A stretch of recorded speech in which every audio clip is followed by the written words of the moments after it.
Good, good morning, everybody.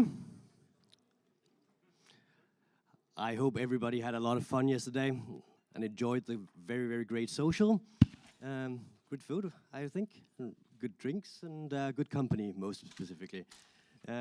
We are starting now the first day, the first part of the last day of DKNOG14, and a little bit of housekeeping. Just be aware that we have survey forms for all the talks. They are online on the website. In the breaks, the presentation will also have a QR code that will take you there, but if you just go to the DKNOG14 website, there is a menu item called surveys, and that will show you all the surveys. When the conference is over, there will also be a survey for the entire event, so keep an eye out for that. We'll also make sure to try to inform you as good as we can on social media and so on when it's live. Please fill out the surveys. It really helps us, especially to figure out what you thought about the talks and the program, so we can make sure that the program is as good as possible going forward. So we are about to start with today's first talk. It's my absolute pleasure to introduce Mr. Jakob Horn from Cisco, who will give an introduction to SRv6 USID. So please give him a warm welcome.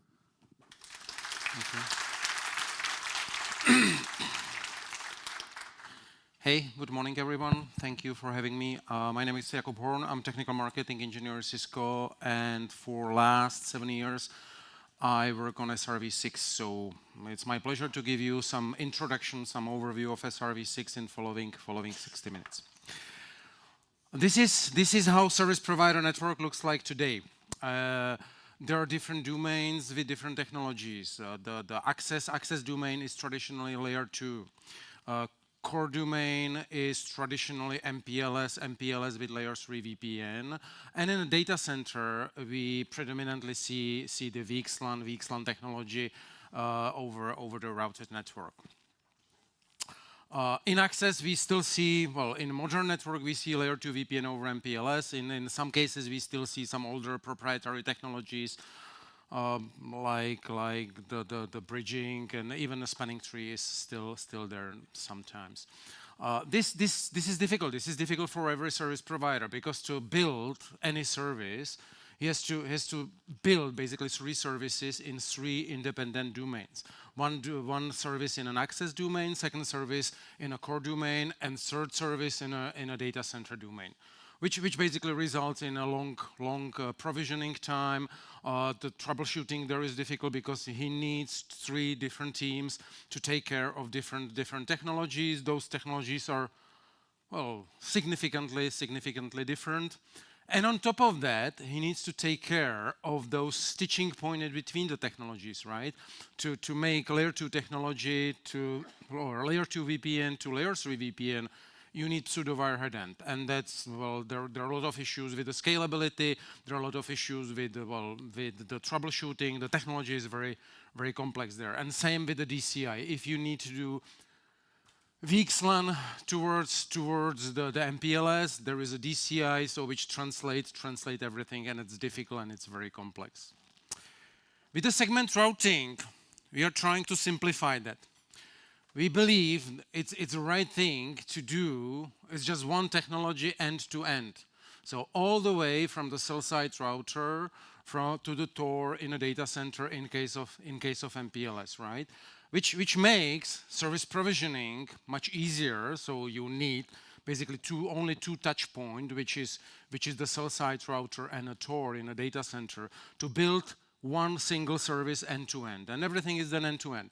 Troubleshooting is easy. Well, the operation is very easy, and automation on top of that. Obviously, automation is much easier. If you have simple technology, the automation on top of that technology is obviously much simpler.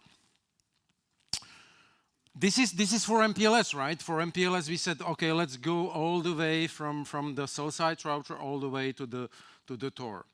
But with SRv6, we foresee the technology goes even further. We see the technology will really start on a G node B and will be terminated on the host itself, right? This never happened with MPLS. MPLS is still, well, kind of contained into the network. So only routers speaks MPLS, nothing else. But the IPv6 or SRv6, even hosts can speak, right? The Linux can speak, and the G-Node B is basically a host as well. It's typically based on Linux with some radio specific DSPs. So we foresee future with SRv6 really going end to end. The network will be just something much simpler than it is today. So here I would like to introduce, and really from technical perspective, so I'm trying to avoid any marketing. I'll try to explain what SRv6 is and how it works. And you will try to figure out on your own whether it's good for you or not, right? I'll just give you the technical overview of the technology itself. I'll start with the data plane, and you will understand the data plane end to end. So you will see how the data plane works in SRv6. What is it doing, why it is doing so. Then I will spend some time on the network programming, which is just giving the logic, giving the terminology to SRv6 functions, and you will see what is that. And then I will spend some time on two most important control planes for service provider, which is IGP and BGP. And that's it. And well, if you have any question, please feel free to ask anytime. Everything in SRv6 is fully standardized. So I'm going along some standards. Well, and in internet, standards means RFCs, right? So we will do the RFC, and the main part of the data plane for SRv6 is, well, I don't remember number, but it's SRH, segment routing header. So I will do it here. So anything in SRv6 is just IPv6, right? Every single packet in SRv6 network is just plain IPv6 packet. And well, if I'll a little bit oversimplify, it's nothing else. Only thing we are doing differently in SRv6, we are manipulating destination address of IPv6 packet. And that's all the things we are doing. And well, not just manipulating, I think the most important part of that is we are giving different meaning to that destination address. It's not IP address anymore, it's something else. But we will get to that a little bit later. So destination address in IPv6 packet, in IPv6 header, is actually the most important field, obviously, right? The others are, well, important as well, but way less important. So destination address is the most important one, and we are dealing with the destination address big way. Second thing, well, second most important field in IPv6 header is next header.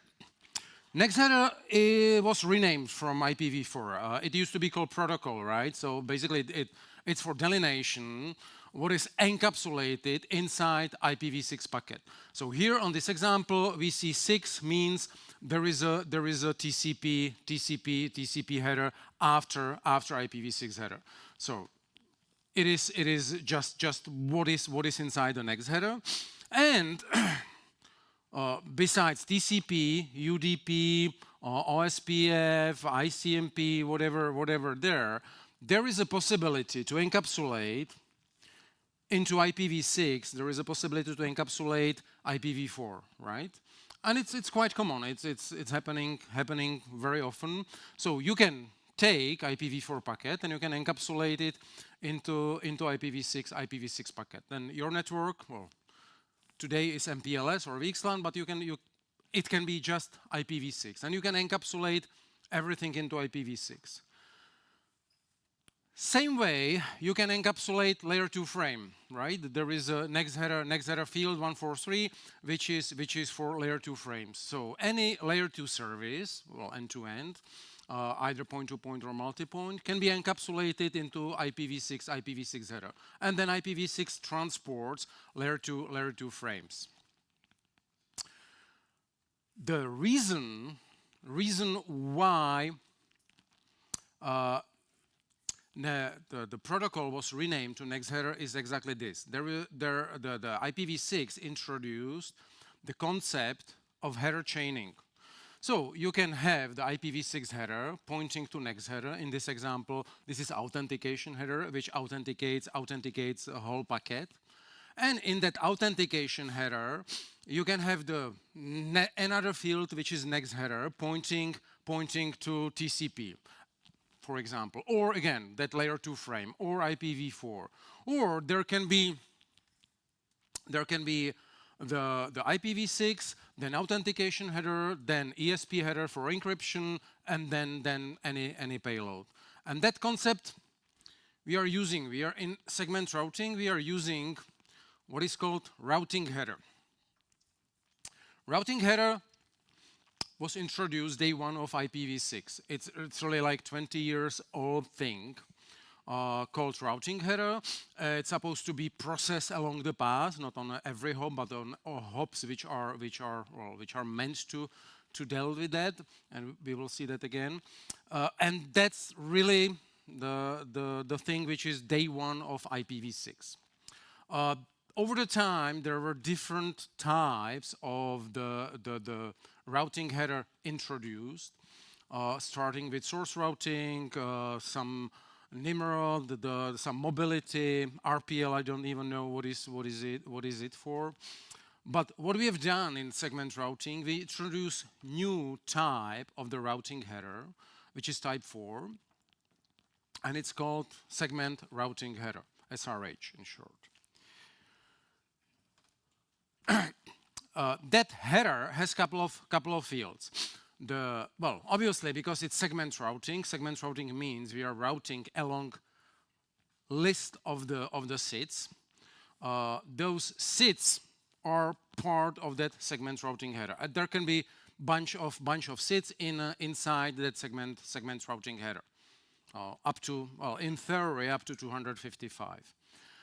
And those seats are put into that header in kind of reverse order. So very first seat is basically at the end, so further from IPv6 header, and very last seat is close to IPv6 header. So we put list of those seats into the SRH, and those seats, well, we call them seats.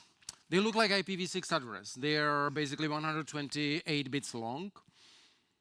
They really look like IPv6 address. You cannot distinguish whether it's IPv6 address or SID, but structure, meaning, semantics of the SID is something different, and we will cover that later. Then there are a couple of additional fields we are using there, and the one of them is field which is called segments left. I personally don't like that name because it's kind of misleading. I would rather call it active segment, because that field, segments left, is actually a pointer to the SID from the SID list, which is active. And the fact means active is that SID is always copied into the destination address of outer IPv6 header, right? That's the active SID. That's why I would rather call it active SID. And in segment routing, we are using this big way. So segment routing, SRv6, introduced new routing header type, which is called segment routing header, SRH, and we are using that for forwarding. I said, and again, we will have a little bit more details on that. The SID, segment ID, has certain structure. It's not IP address. It looks like IP address, 100%. It's basically 128 bits. You will see 128 bits. So it's just it's just IPv6 address. We put it into the destination address field of outer IPv6 header. So certain functions I really like IPv6 address, but it is not IPv6 address, right? IPv6 address always have TCP stack behind. So if well, you do telnet to IPv6 address, there is a IP protocol stack which pass your packets through towards the application, Telnet or HTTP or any other application. SIT is not like that. SIT has different meaning, different semantics, different logic. And on top of that, it has structure. And we will dig into that structure a little bit more. Right now, we will split that structure into two portions. One portion, well, certain number of most significant bits. In here, it's 64 on that picture, but it can be anything. We call that locator. And that part of the SIT is exactly like IPv6 address. It has routing capability, and it is always in a routing table. This is where, this tells you where the SIT is located. And if every one of us is the part of SRv6 network, every one of us would have advertised into the routing protocol the one single, well, at least one single locator, right? Well, here /64, but it can be anything, and we will see that later. Then there is a function. Function is what to do with the packet, and I'll put that aside. We will spend quite some time on that later. Right now, I need that notion of the locator, and the locator is the routing portion of any SIT or any device, and it is advertised into the routing table. And this is kind of the simple network here. We're very simple. Well, there are plenty of devices in there, and there is a source, and source can be anything. I said, well, in our way, it's typically router, but sometimes it can be host, or it can be virtual machine, can be container, can be anything. Relay source, which has an intent to send packet through certain devices in the network and terminate the packet on the router 4. The reason why the source wants to send the packet through different devices can vary. Well, in a network, it can be some form of traffic engineering, right? So I want to send the packet through certain routers, certain midpoints in the network to make sure, well, they are not following the shortest path, to make sure they are following, for example, lowest latency path in a network. So I need to build the packet in a way it will go through those devices before it reaches the destination. It's just intent, and intent can be anything. Well, you noted I work for Cisco, right? For me, it is typically routers, so I have always routers there. But it doesn't have to be routers. It can be firewall. My intent before reaching the destination can be I'll pass the firewall. So R1 is the firewall. R2 can be IPS. R3 can be some content enrichment on GA interface. Doesn't really matter. It's just the intent. That intent can be anything. Also, those devices, they don't need to be physical devices, right? Well, even routers are not just the physical devices nowadays. So it can be the virtual machines, it can be containers, it can be anything. Only thing you need to have there is IPv6 reachability. And there is nothing special to that, right? We said every device in that segment routing network is advertising what is called locator. And each of those devices have unique locator. In this case, 2001, DB8, and the 0 and the device ID. /64 in our case. And right now the source, and again, source can be the router or virtual machine or container or an application, wants to send the packet through all those devices before it reaches the destination, which is R4. So he will build the packet this way. So he will put their list of the SITs belonging to each router. And he will put that SIT there in kind of reverse order. So very first SIT is in the first place, second SIT is the one before last, and so on and so forth. And the ultimate destination is on the top. And he will set the segment's left pointer to 3, because 3 is the currently active segment. He will take the current active segment and he will copy it into the destination address. So current segment ID is copied into the destination address of outer IPv6 header. So intent is programmed into the packet, and packet is done, built, and it's sent out based on the routing table. And I said that the source can be either router or the host or an application, doesn't really matter. Anyone has, any device in routed network has routing table. Well, if it's router, it might have even full internet routing table. If it's host, it might have just a default route. Doesn't really matter. Obviously, he knows the route to everyone in the network, and he knows the route to the first destination. So he will send it on the interface towards the destination. Destination is router 1 right now. And between me as a source and the first destination, or router 1, there can be multiple IPv6 routers. Those routers, and really they can be really legacy old routers which doesn't understand any SRv6. They don't need to understand SRv6 because only thing they are supposed to do is to do plain, simple IPv6 routing. So what they're going to do, they will just do the destination address lookup, and based on their routing table, they will send the packet along the shortest path towards the destination IP address, which for them is 2001 DB8001, whatever is beyond. So this way, packet will go through all the legacy routers and will reach the first segment routing capable, or first end of the segment, which is router 1. And router 1 will do 3 simple steps. He will decrement segments left, so active segment pointer is decremented by 1. That's step number 1. Then he will copy new active segment to the destination address. So he will change the destination IP address of the packet, and he will forward towards the destination, and towards the new destination. A new destination is 2001 DB802 whatever.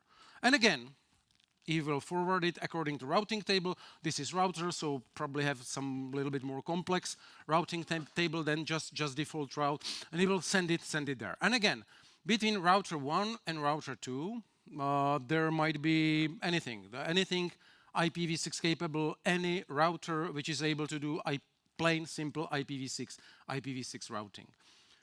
Packet will get to the router 2. Router 2 will repeat those 3 simple steps. Decrement segments left, copy new active segment to the destination address, forward towards the new destination.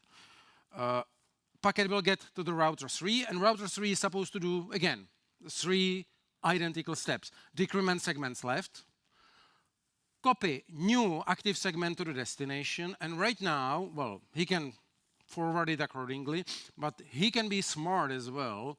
Smart meaning he wants to make life of the endpoint a little bit easier, and he wants to save some bandwidth on the link between R3 and R4, or on the network between R3 and 4. And he will do what we call penultimate segment popping. He will remove for SRH, because right now the segments left is 0, so he knows there is no more active segments to be consumed for anyone beyond him, so he doesn't care. No one in the network will ever need the SRH, so he'll just remove the SRH and will send it there. There is an option to keep it there. Well, it's up to him, right? I said, it's nice to remove that SRH, and most devices by default behave that way. But there might be a reason to preserve that. Reason to preserve that SRH could be, for example, I gave an example, R1 is the firewall, right? And right now the R4 needs to know, will only accept the packets which went through the firewall. Otherwise, it will get discarded. So I need to pass that information. The packet went through the firewall to the R4. And in that case, R3 would preserve the SRH. It's configurable. It's just different behavior of the SID. That's it. This is original concept of SRH, or segment routing v6, but it has couple of things there. I already said the SID has a structure. I split that structure into two sections, two portions. The first portion, the most significant bits, in our case it was /64, is always the locator. That part is always exactly like IPv6 header. The second portion is what we call function. It's what to do with the packet. In our previous example, size of the locator was 64, size of the function was 64 as well.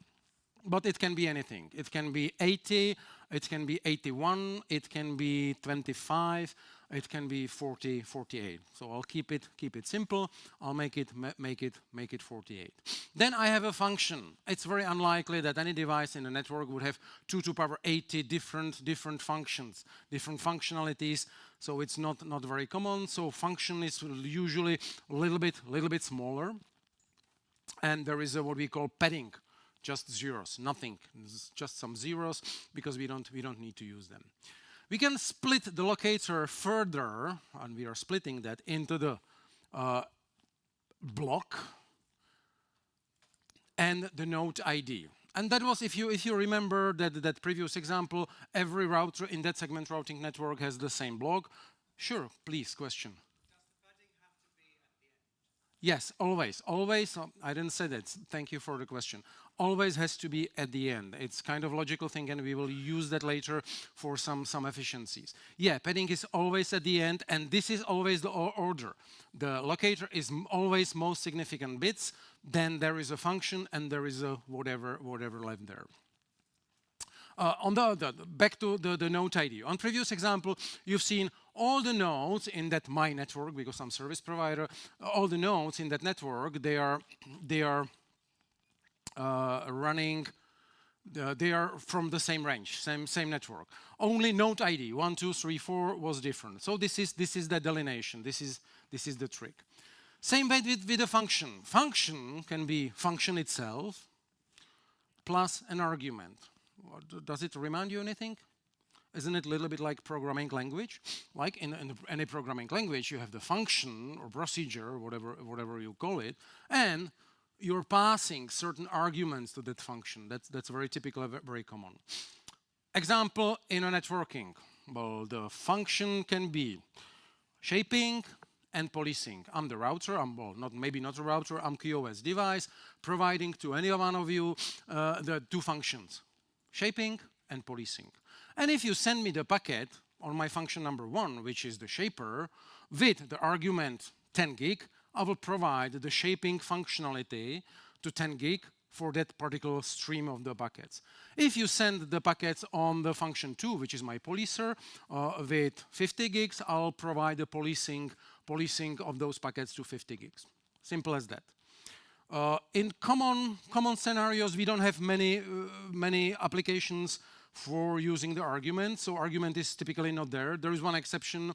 It's ESI filtering in EVPN scenario, but I'll skip that for now. So most likely the padding is bigger, function is smaller, and function is just I would say just static function without any argument in most cases, not in all of them. So in the network, and the concept I've just described, there is one glitch. There is one, I would say, even almost an issue. There is some suboptimal thing, and we don't want to do the thing suboptimally. And this is here. If I'll build, me as a source, if I'll build the packet which has to go through the network, I will build it exactly like this, right? I have, I believe, five different functions in the network, 5 different SIDs, and I'll put those 5 different SIDs into the SRH, one after another. And that block, that beginning for every single SID is identical. You see that, right? Because it's my network, it's probably contained within my network. My IPv6 addressing in my network is pretty much, probably, most likely based on the RIPE assignment, and beginning of the every SID is basically identical. Then there is always that padding on the end, right? There is always those bits which are not necessary. I don't have any use for them, and so I'm not using them. But I'm putting that into the packet actually 6 times, right? 5 times in the SIDs and once into the outer IPv6 header. And it has basically 2 issues. the overhead of the packet is too big, right? In this example, it's 5 times 16 bytes plus 8 plus 40, which makes it 128 bytes. Well, this is a lot, right? To transport any IPv4 packet, 128 is too much. And this is difficult for current hardware, right? For the legacy hardware, it's difficult. Legacy hardware is optimized to do the functions on very small IP header, so outer header, and it's not meant or wasn't never built to build like big overhead or do the lookup on the big overhead. So 2 issues. And I'm putting into the packet a lot of redundant information, which is not necessary. And we decided to address that with what we call SRv6 microSID, right? Up to now, every single SID was 128 bits. MicroSID can be anything less than 128. Again, well, the size can be anything. In our case, just for readability, 16 bits. And having said that, all the implementations out on the market is exactly the 16 bits nowadays. That 16 bits, they can have exactly the same functionality as those 128 bits. They're just 16 bits. You just squeeze that. You have a little bit less possibilities. You don't really need 2 to the power 80. And 16 bits seems to be reasonable, and we can play the size. We can put more if we need. And we put those microSIDs into the what we called SRv6 container. And the container is exactly those 128 bits, right, to fit IPv6 address destination field of outer IPv6 header. And we will prepend always the list of the microSID with what we called SRv6 microSID block. In this example, it's 32 bits, but again, it can be anything. It can be 64, it can be 11, whatever number you imagine. At the end, we have what we called end of container, all the zeros. It doesn't have to be put there by the headend or originating node because it will appear there anyway.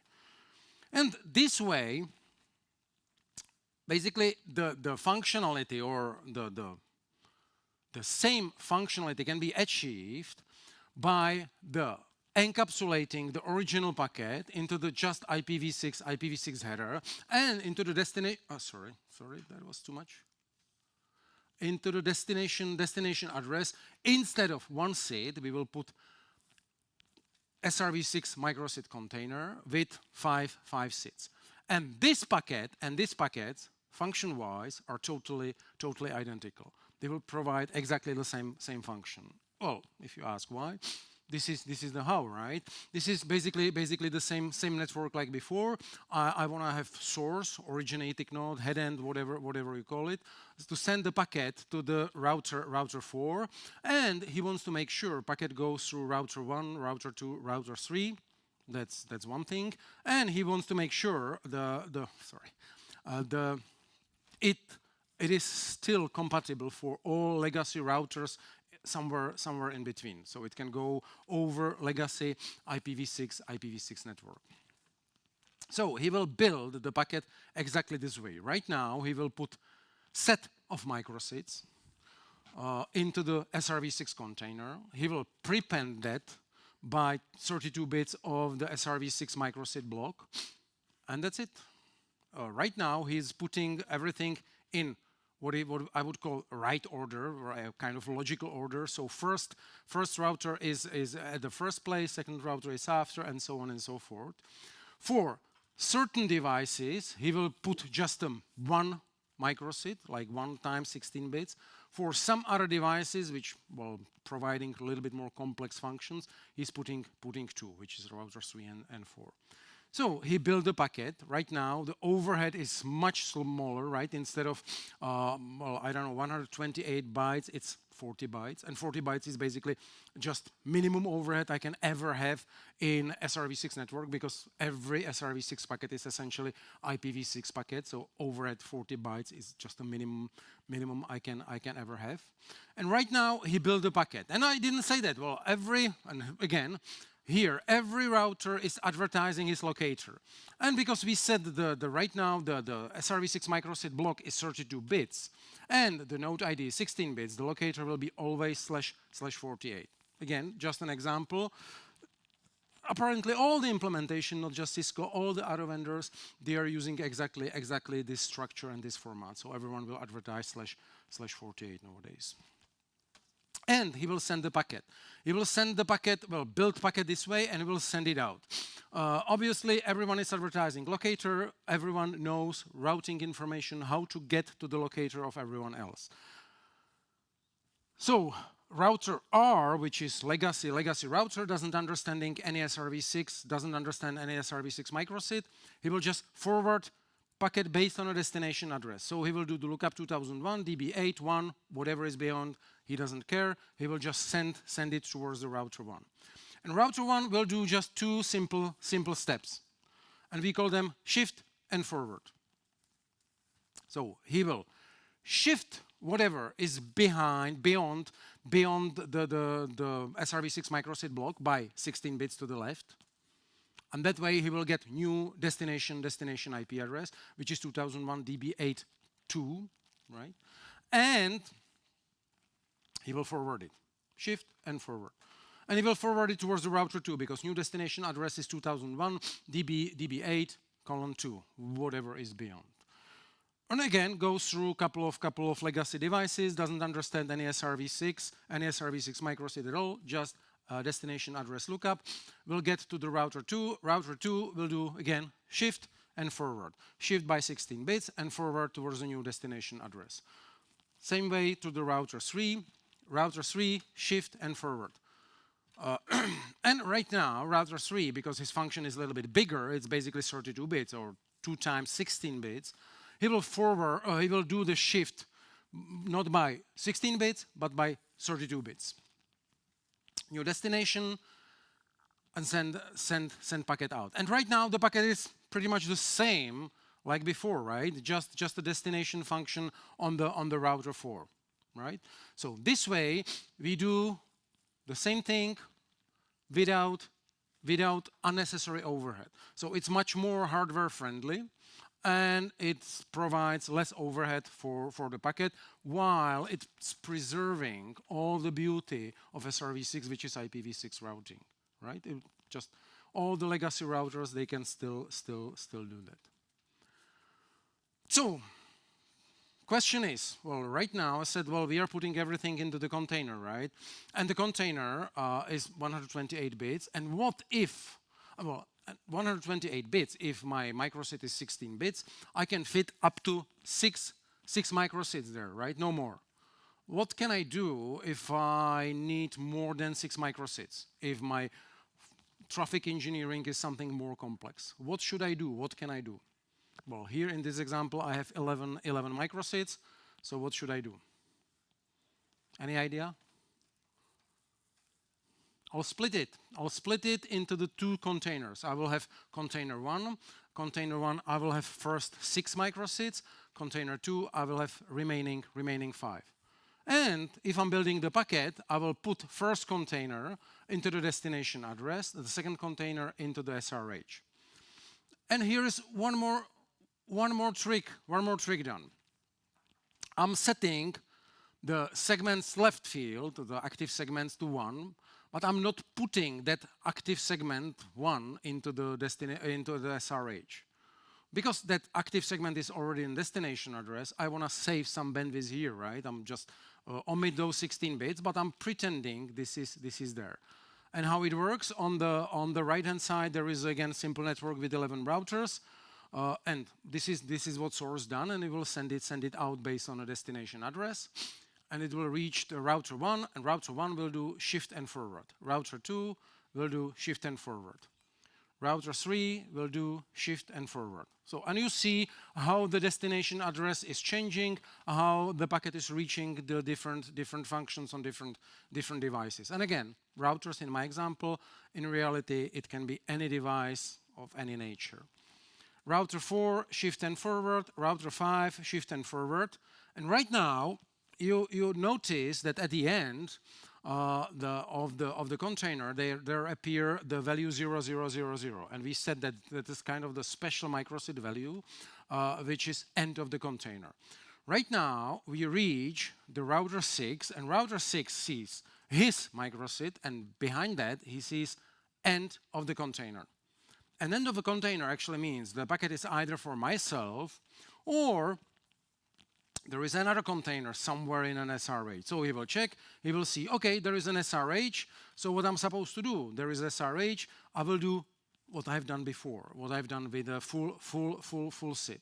So he will decrement segments left, copy new active segment to the destination address, and forward. But we said we want to be optimal, we do what we call PSP, penultimate segment popping, because that last container is already in a destination address. I don't need SRH anymore, so I will just remove an SRH and forward the packet. And this way, I will do shift and forward, shift and forward, shift and forward on all the subsequent routers, and well, at the end, I will reach my final destination. Okay, I'll skip this slide for the time, but we will get there. One more thing, which is important and which is nice. I would rather say nice than, well, important and nice, which is good. It's field which is called flow label. That field was the only field which was newly introduced in IPv6 compared to IPv4. In IPv4, nothing like that exists, right? There is no field flow label. All the other fields are there, but flow label is not there. Flow label, again, definition since day one, 20 bits, and flow label is essentially a field which allows encoding entropy to the IPv6 packet. And we are using that. We are actually mandating all the vendors to do the entropy encoding into the flow label. In MPLS, encoding entropy was always disaster, always nightmare. You remember fat pseudovar label, you remember the entropy label, which is actually two labels. There was always the issue with the different implementations, different behavior from different vendors. That's crazy. In VXLAN, entropy is disaster as well, because well, basically, that's the reason why VXLAN is having all the UDP header, right? Another 8 bytes, just to encode entropy to the different ports. Here, we are kind of inheriting the thing from IPv6, or using that simple IPv6 feature. So, every ingress device of a SRv6 network is kind of mandated to encode the entropy of the encapsulated packet into the flow label, right? And this is here. So encoding entropy means doing 5-tuple hash. So source address, destination address of the inner packet, source port and destination port, and the protocol. And we compute hash, whatever hash you like. And you will put that hash into the flow label field of the outer packet. And then any device in the network, any P device, any router, if he's doing 5-tuple hash, he is mandated to do 5-tuple hash, including the flow label, right? And that way you get the entropy of encapsulated flows. Otherwise, that entropy would have been lost, and those two flows would go over the same path in the ECMP fashion, and that could potentially result in a disaster in a network, or increase the significantly cost of building the network. Network programming. I said there is something on top of that. There is something different, and we are basically in MPLS. There is only one single construct. It's called label. Over the time, it's label. It's 20 bits, encoded in 32 bits MPLS header. But it's just a label, right? Over the time, we gave those labels different names. Well, sometimes we use transport label, sometimes we use service label, sometimes we say per CE label allocation, sometimes it's called node SID, sometimes it's called adjacency SID. And it's the mess. Everyone is using different terms, different meaning, different things. So what we decided to do day one is basically to give the meaning of all the SIDs which are necessary for replacing MPLS network, or MPLS network how it works today. So There are different flavors, and usually they start with the end. End means end of the segment. And this is exactly what we've described, right? It's just the shortest path to the node. End of the segment means decrement segments left, copy new active segment to the destination address, and forward accordingly. And there are two ways. There are well, many behaviors, many different behaviors, and there is a bunch of behaviors with keyword next. It's all the politics at ITF, and ITF is basically calling SRv6 microSID CSID next. I'm not going to go into the details. All the industries using SRv6 microSID or IPv6 microSID, but ITF decided for many political reasons to use CSID next. So those functions are end with the next, which is exactly here. And this is exactly same behavior like node SID in SRMPLS, right? It's 100% equivalent of the node SID of SRMPLS. So the same behavior, we just call it end for end of the segment. Then we have end.x. And X means cross-connect, which is not the best name. Cross-connect means to the particular interface. So just whatever you received, you will send it to the interface. So I will assign end.x to each interface on my router, and whenever I will receive the packet there, I will do shift and forward. So we'll shift the forward, I will change the packet. But right now, I will not send the packet towards based on a destination IP address. I will always send it on the interface 10.0.0.0, which is on the top, right? Always there. And if I receive the packet 2001 DB83E001, I will always send it there. No matter where my routing table is pointing right now. And it's 100% equivalent of the adjacency SID in MPLS. 100%. There is no difference. It's exactly the same behavior like the adjacency SID in MPLS. Then I have the bunch of the functions which is called end.dx. And right now, X is still the cross connect, so send to the particular interface, to the specific interface this value was assigned to. And D means decapsulate. So this SID has to be always at the end of the stack. It cannot be in the middle. If it's in the middle, we will discard it. And we will always do the decapsulation of the packet, right? Of the inner packet. An inner packet can be IPv4 packet, and in that case I will use end.dx4 function, or it can be IPv6 packet. In that case I will use end.dx6 function, or it can be layer 2 frame, and in that case I will use end.dx2 function. There is a same bunch of the functions which are with DT for 6 in this example. Again, T, okay, I didn't say that previously. On this one is 100% equivalent of the per prefix or per CE label allocation in MPLS, right? 100% the same thing, identical. You just do the forwarding based on the outer information. Here, DT, same thing, and T doesn't mean, well, actually means table lookup. So I will do the table lookup, specific table, so into the specific verb. So it's 100% what in MPLS is called the aggregate label or per verb label allocation, 100% the equivalent.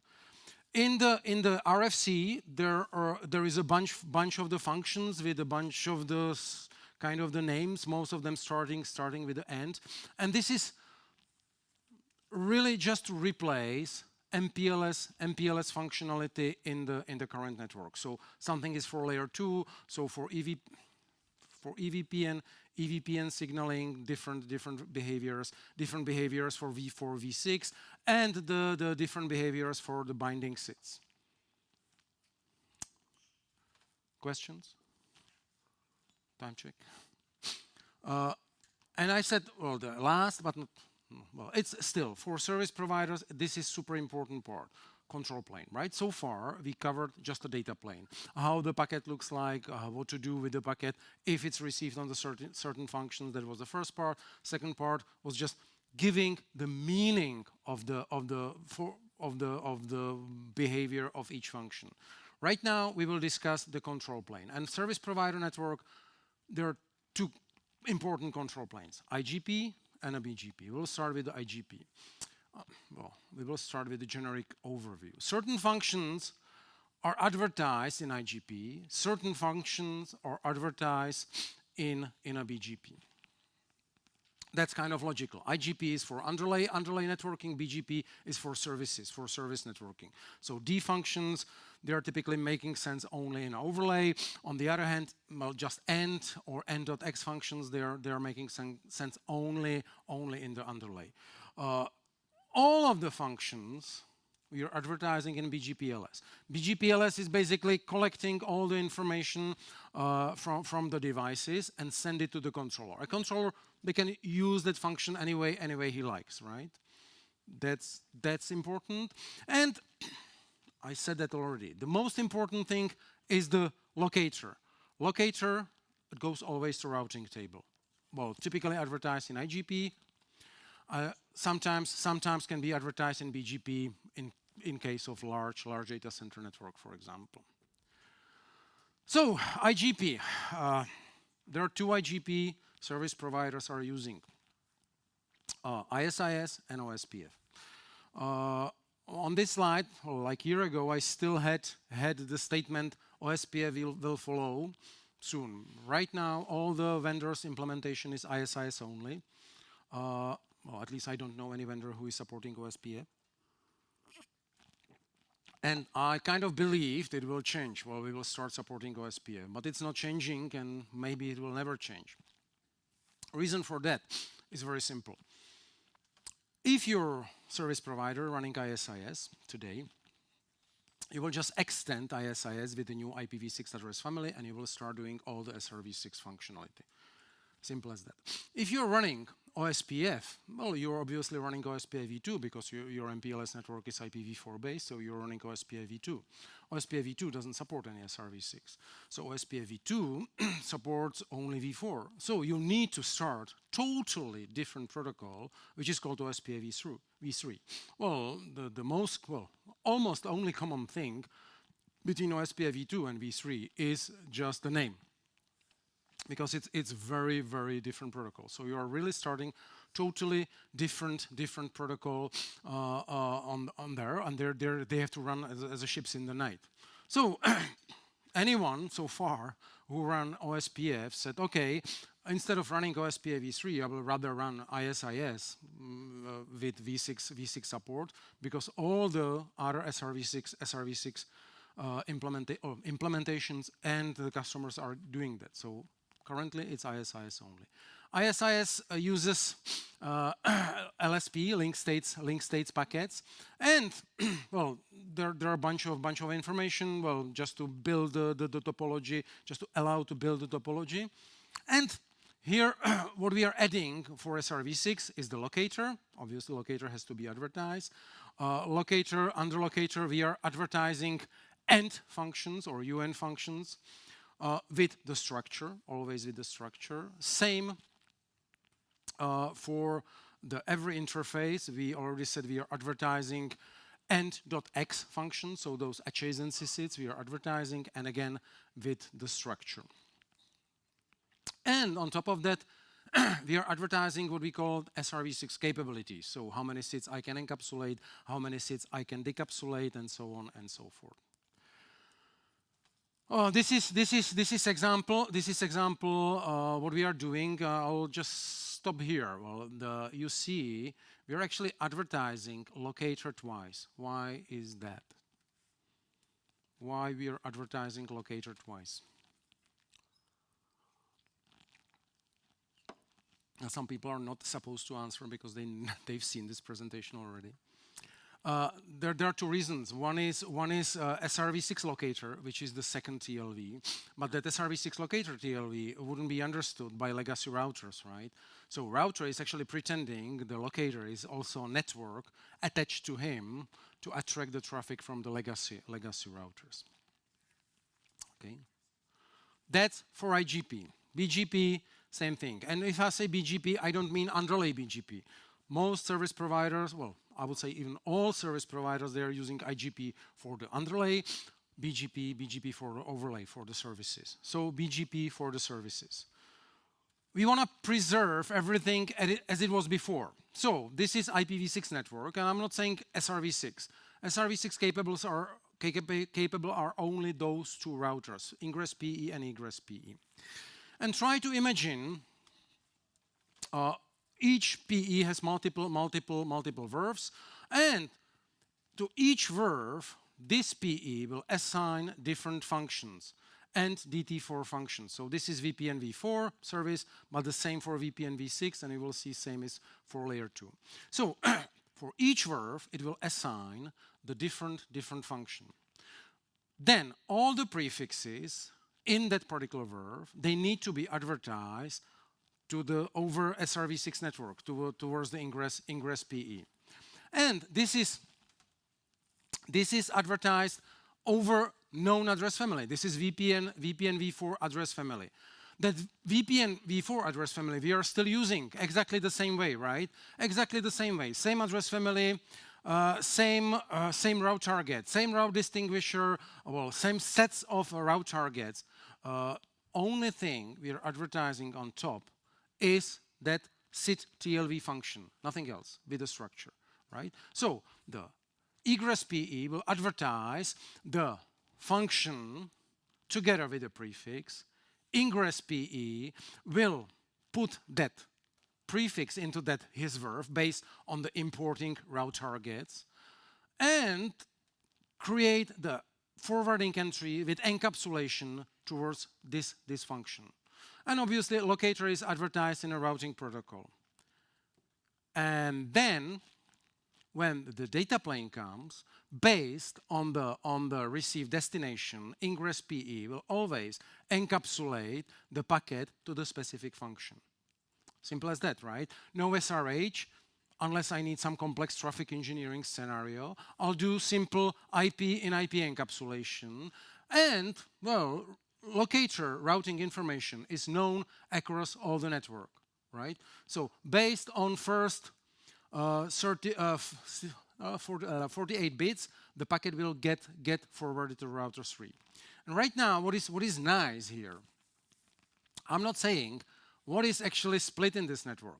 This router 1 doesn't need to know locator per se. It can have the summary, because this is just IPv6 routing, right? It can have just /32 or /16 or even default. So you can have ABR, you can have whatever, you can have BGP in between. It's just IPv6 routing. Everything is simple IPv6 routing. Same thing with EVPN, with layer 2. We want to do layer 2 transport, either VPLS or static pseudovar signaled by LDP. Here, we are moving everything to EVPN. EVPN just provides the ESI advertisement with the function. Right now, the function is not going to be END-DT4 or END-DT6. It's rather going to be END-DX2, right? Because this is just layer 2.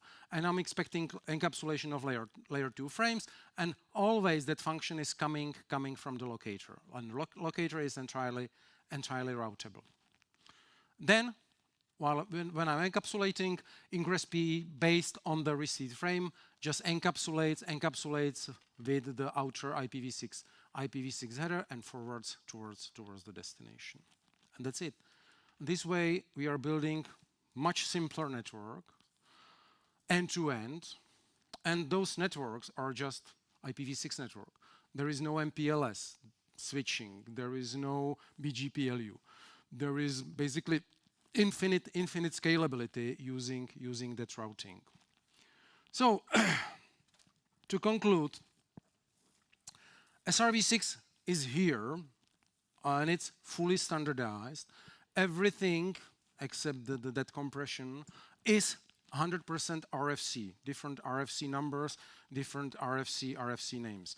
Only thing which is missing, which is not yet RFC, is that compression, so that microSID compression, which is already workgroup draft, which means it's going to be RFC pretty soon, maybe in few months. It is widely used. 2 weeks ago, I was at the NTC in Berlin. We've been doing the interoperability between auto vendors. And to be honest, there wasn't a single vendor I wouldn't be aware of who wouldn't support all I've described today, right? Everyone is basically supporting SRv6 microSID. On top of that, there are many open source implementations, either on the application, but for me, essentially, what is important is the networking stacks, and the SRv6 in Linux is supported since kernel 4.10, which is 7 years old. It is being widely deployed. This is just for Cisco what we are having, which deployments. There are other vendors having other deployments. It's rather for your reference. There are very interesting use cases between many customers, and well, all the ones here, they are references which can be searchable over the internet. And well, just to conclude, for us, important thing in the networking or in the computer science, the simplicity always wins. Simple things are always the things which are at the end used, and this is what SRv6 is. So SRv6 is ultimate simplicity, back to the roots, back to the IPv6 routing, or routing in general, back on the longest prefix match, and we want to get rid of all those workarounds developed over the years. And that's it. Thank you very much.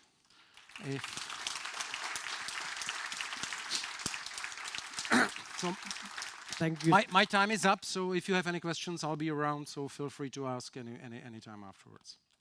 Right. Thank you very much, Jacob.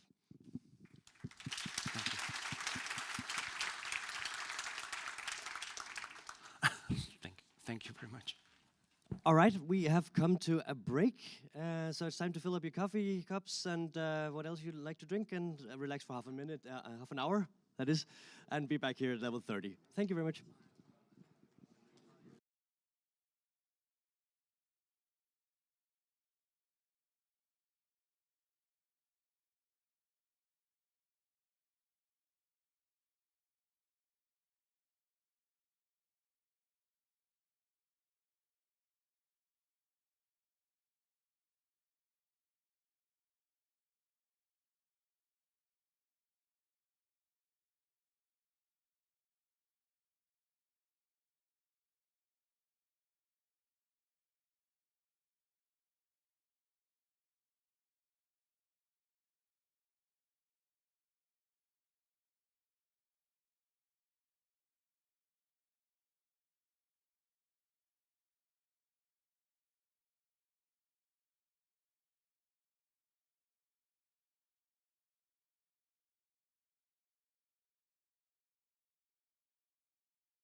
if they accept me, because there's a vote.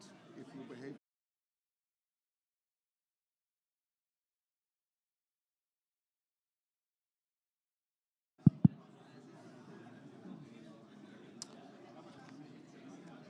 Hello, everyone. Welcome back. Please take a seat. So we have an interesting session. We were just joking about it. We have 2 Dutch speakers now coming up, so don't get your hopes too high for the next. But first of all, we have Frank Dupker about telling us about how to fight DDoS attacks. Can you hear me? Perfectly. Hello, well, I'm Frank from the Netherlands and worked for the last 5 years for the service called NAWAS, which means National Washing Street, and which is a not-for-profit, community-based DDoS detection and mitigation platform. Well, you would say, how is that? How is it possible to have a not-for-profit mitigation platform running that can work? Well, I have to explain that because Dutch people are really nice in cooperation together and solve problems together.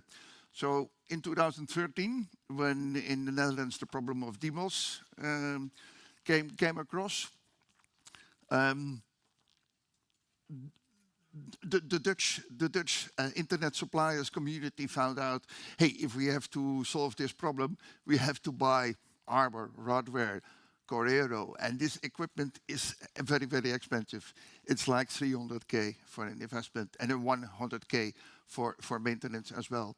So before, this community already solved another problem, and that was the problem of lawful interception, when the government sends out a law order. And you, as a service provider, you have to oblige and you have to place a tap to share data with the government. Well, we are not working for the government. We solve this problem to start a collective, a foundation, to help each other fulfill the request of the government. So basically, there's a lawful order coming in. We check the content if it's compliant with the law, and then we send out a guy in a car with a server to a data center who really puts the tap in there for the time being. And on base of that community, well, the NAWAS started on the same principle. So 6 of our Dutch ISPs put money together and built the first washing street. And why it was called Washing Street? Well, if you go with your car to a washing street, well, there are the first brushes taking off the big stuff. Then there is a second row of brushes taking off the smaller stuff. And in the end, well, there is a device to keep the car more shiny and better. That's the analogy for the NAWAS.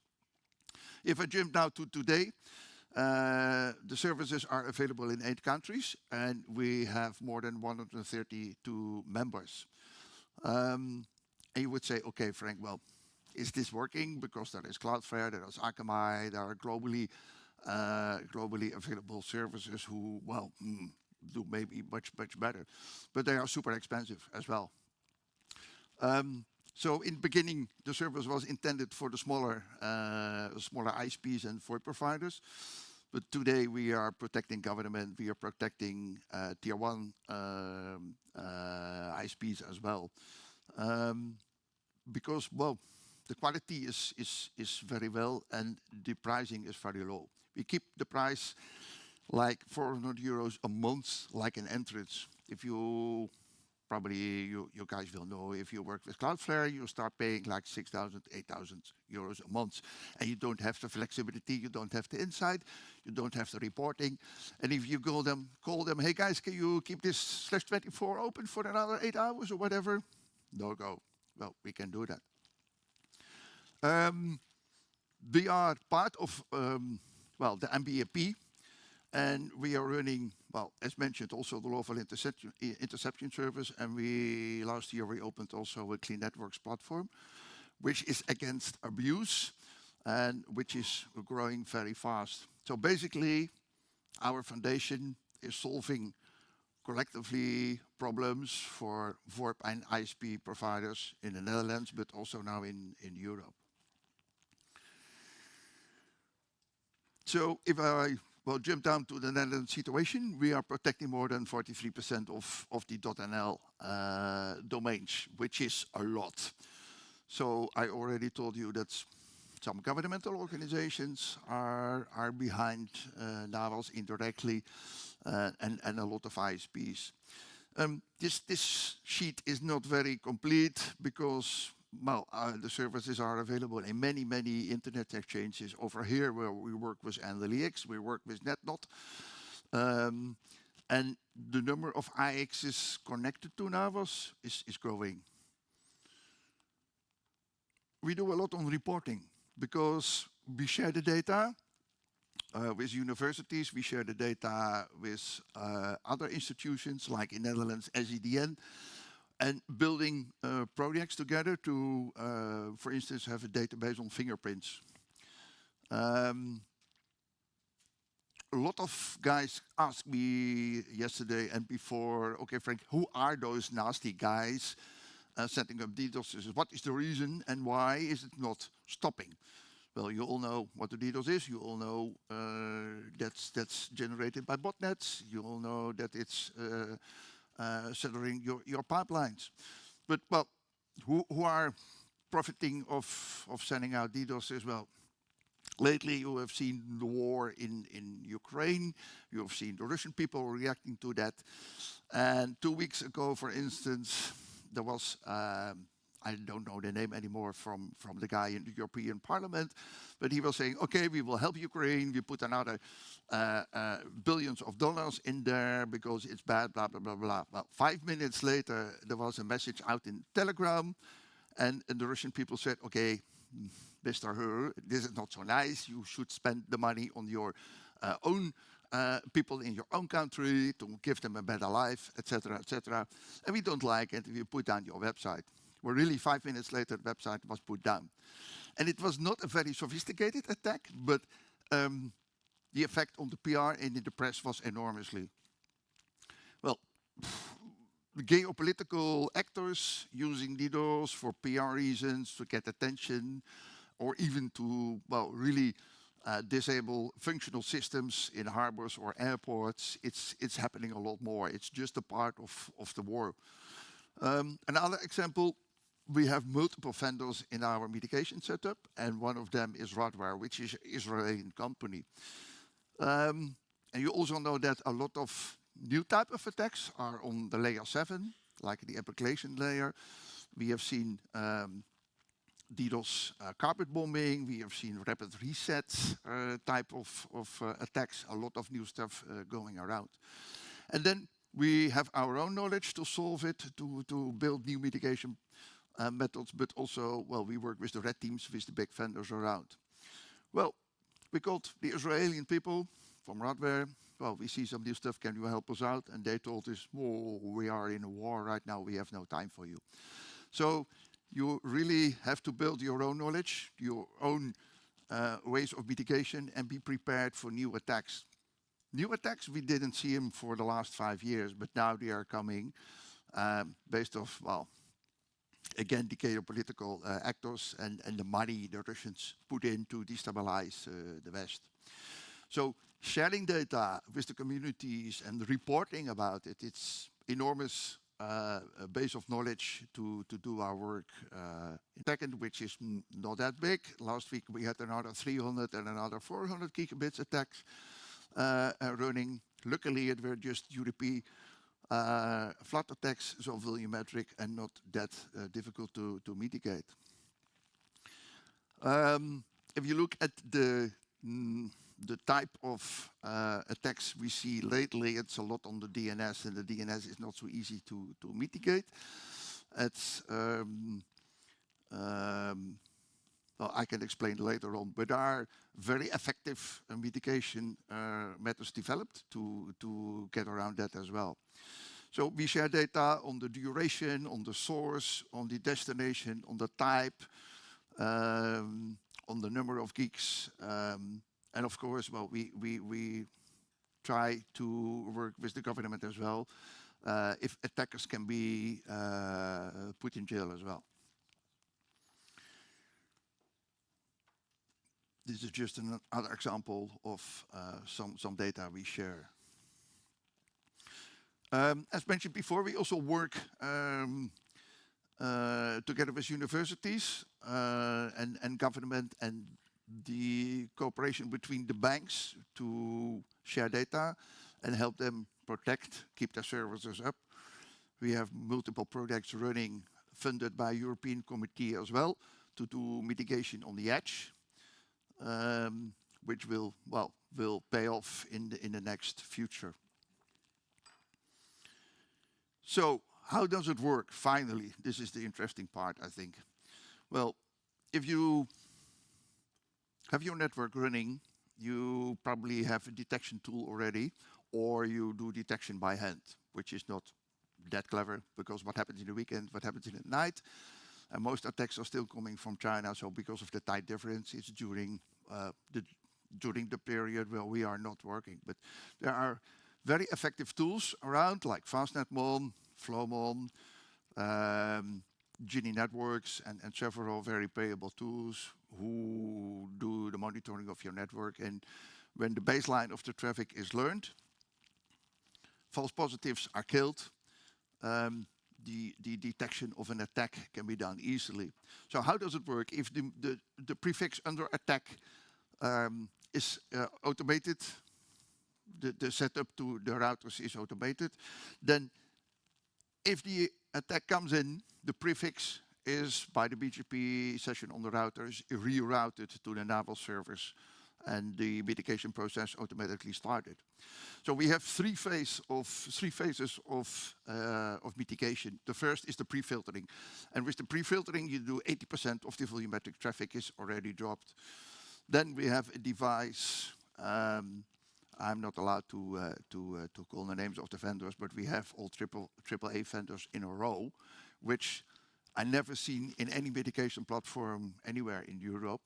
So the second device is mitigating also a lot of volumetric attacks, volumetric traffics. And then the third device is more on the layer 7 and the intelligent traffic. So finally, we have three phases of mitigation, where the clean traffic after is sent back through a private VLAN or closed user group at an IX of your choice.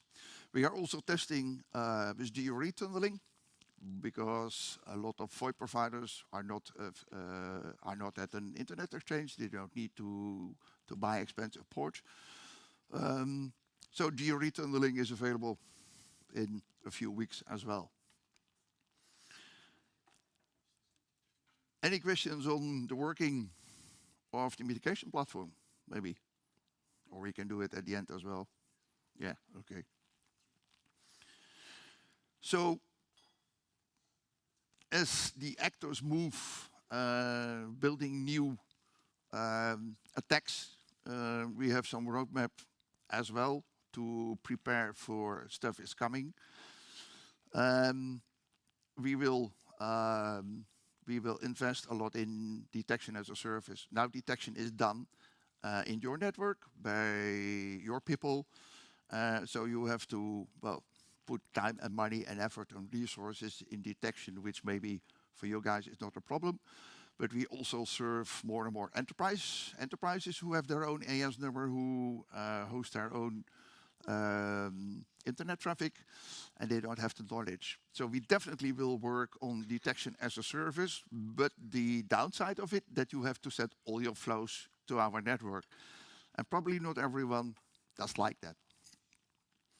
Second thing we are doing is, building the websites by a WAF, which is available on the market already, but not in the combination with the concept we have, and at a very low pricing as well. As mentioned before, we are part of a coalition, and in this coalition is government, universities, banking, and all other stakeholders combined, and we're setting up. This is still a Dutch coalition, but we are growing and being part of some programs from European Committee. We are looking to add international parties as well. Later, I can share data with you if you want to join. There's no problem. Of course, DDoS is not only a local problem in Netherlands, but because it started in Netherlands, well, most stakeholders are still Dutch guys. And the thing for future where we can help mitigate others much better is building a database on the fingerprints of DDoS attacks. That can be done internationally. So in our vision, we have now a redundant setup in Amsterdam, and the reason I asked the guys from the committee to do the presentation here. Last year we opened a local mitigation platform here in Interaction in Copenhagen as well. So we can offer local scrubbing here at a very attractive fee and guarantee that the traffic will stay in the country. Because for financial institutions and law, it's becoming more and more a rule that the data are not allowed to leave the border. So we are more and more forced to offer local scrubbing. The good thing is that if you combine mitigation platforms together, you can share capacity and you can share data. So if an attack is coming in the south of Europe, you can immediately share the data with the platform in North Europe, where maybe the attack can be forthcoming as well. So in our vision, we are building mitigation platform on every major hub in Europe, protecting the European border. That will be, well, achieved in the next 4 or 5 years because it's a lot of investment. Therefore, we are looking for new members to contribute as well. So if you want to join Avas, contact me later or send me an email or whatever. Really appreciate it. And that's it. Questions? Thank you.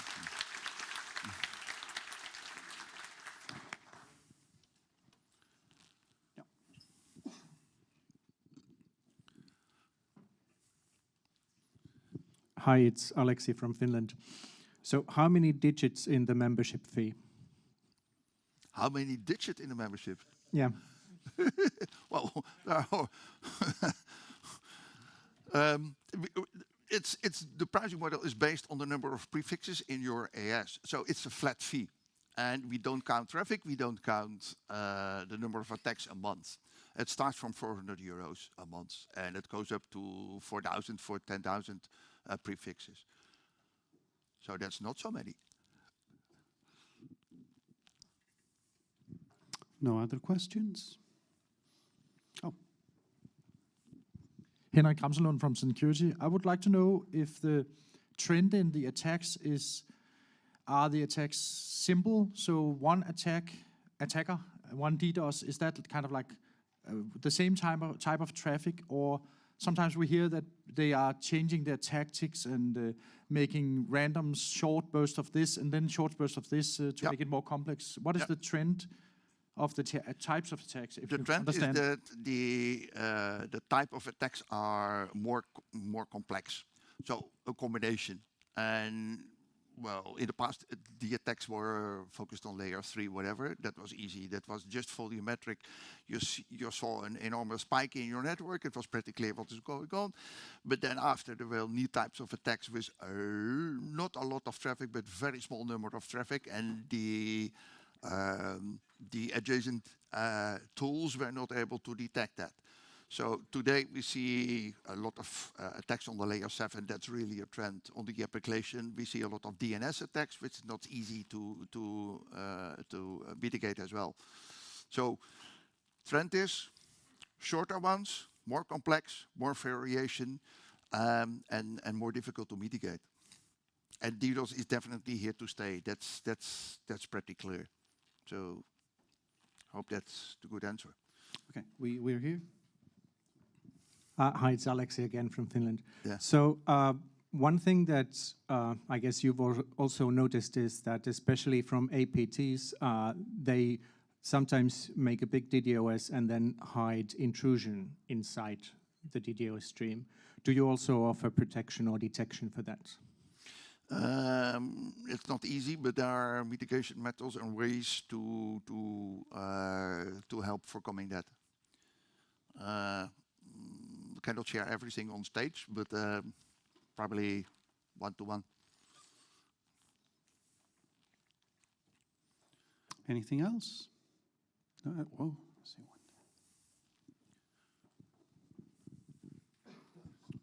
Stefan from Codex. I find the signature part very interesting. Will that actually make you able to prevent something before it happens? It definitely helps. If a text comes in one geolocation, to share the data with other locations, where probably the attack will come after. But it's still like the antivirus stuff long ago. It's the cat and mouse game. Definitely can help, but you can find always new ways of attack, more complex attacks, where your mitigation is always behind. That ever will be the game.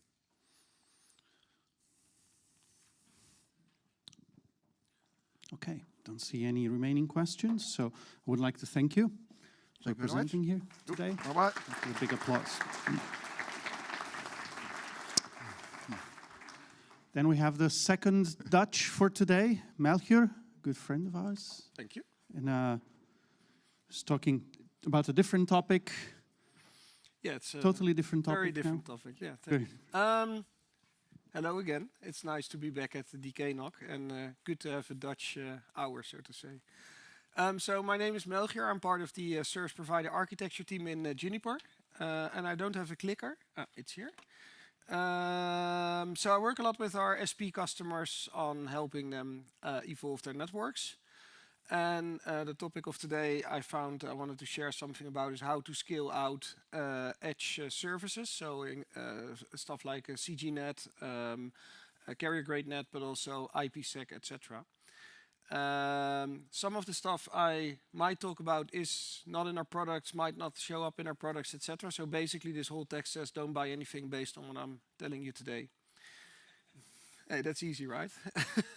So as we all know, the internet is still growing, right? It's not growing as fast anymore as it did, but we still see new users and new devices being connected to the internet basically on a daily basis, which means that it's a variation of mobile users, of IoT devices, of rural areas getting connected.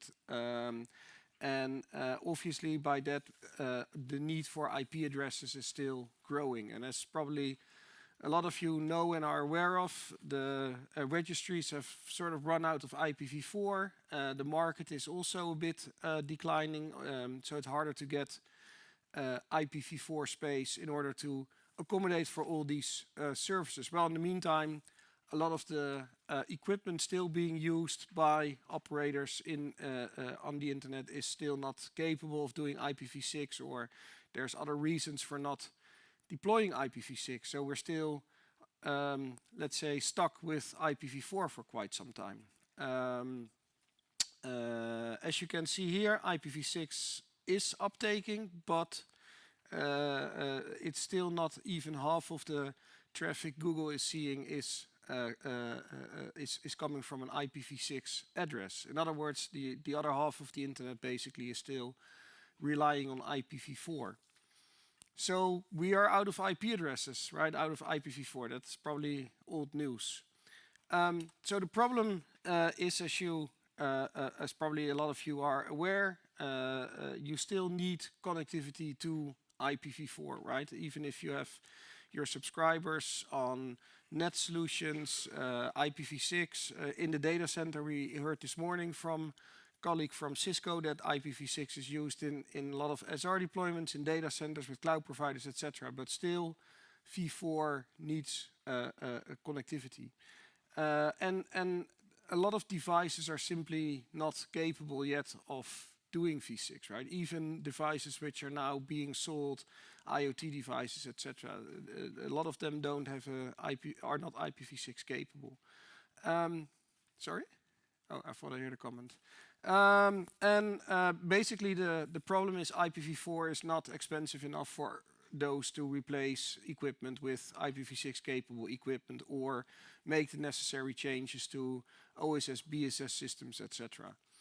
And the price of IPv4 is, I think, already slightly decreasing a little bit as well. So, sorry? Yeah, exactly. Quite a lot. Right, exactly. So what's the business reason for switching to V6, right? That is basically the whole problem.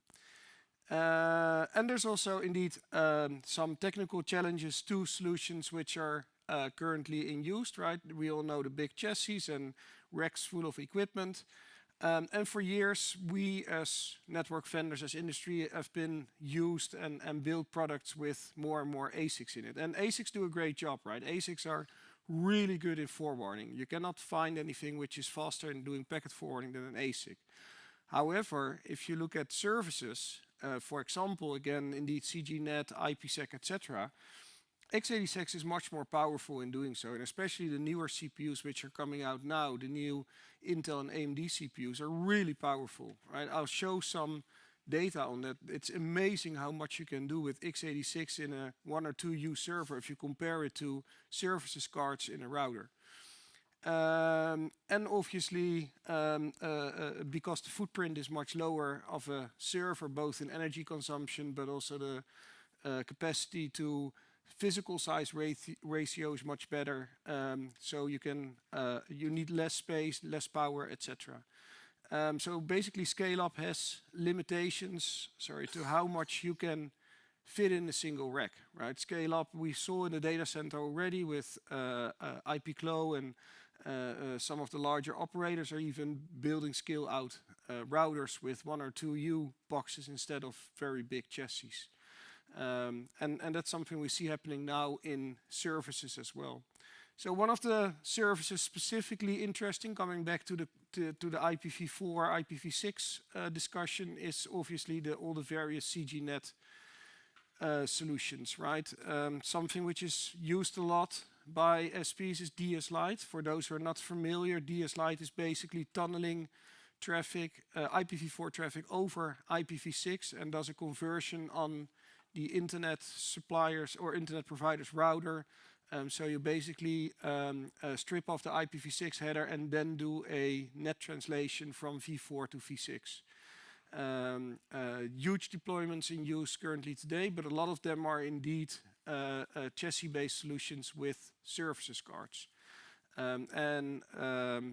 Some providers are, let's say, deaggregating or bringing these services further out to the edge because of scalability issues. However, a lot of the telco data centers are not really meant for having so much active devices, right? And again, chassis are relatively big, whereas other SPs are bringing them to more central locations, so they need even more chassis in the same place to do these kind of CGNet solutions in order to accommodate their customers. So for those not familiar, scale up simply just putting in a bigger chassis, and scale out is using multiple chassis or multiple smaller boxes to achieve the same thing. Right, again, as we saw in the data center, IP Fabrics is the perfect example of scaling out. And basically the idea, what we have with scale out solutions for services is that you still have this router, but instead of trying to do everything on the router, and try to do everything in ASICs, we're now attaching or scaling that out with x86 hardware. It's in different forms, different solutions from different vendors. So why are we doing this? Basically because cloud has proven that you can much more easily, faster deploy these services, right? It's easier to spin up a new VM or container on a server than to reprogram an ASIC. And in some cases, ASICs are very strict in what they can do, and they do that, again, really well. I don't want to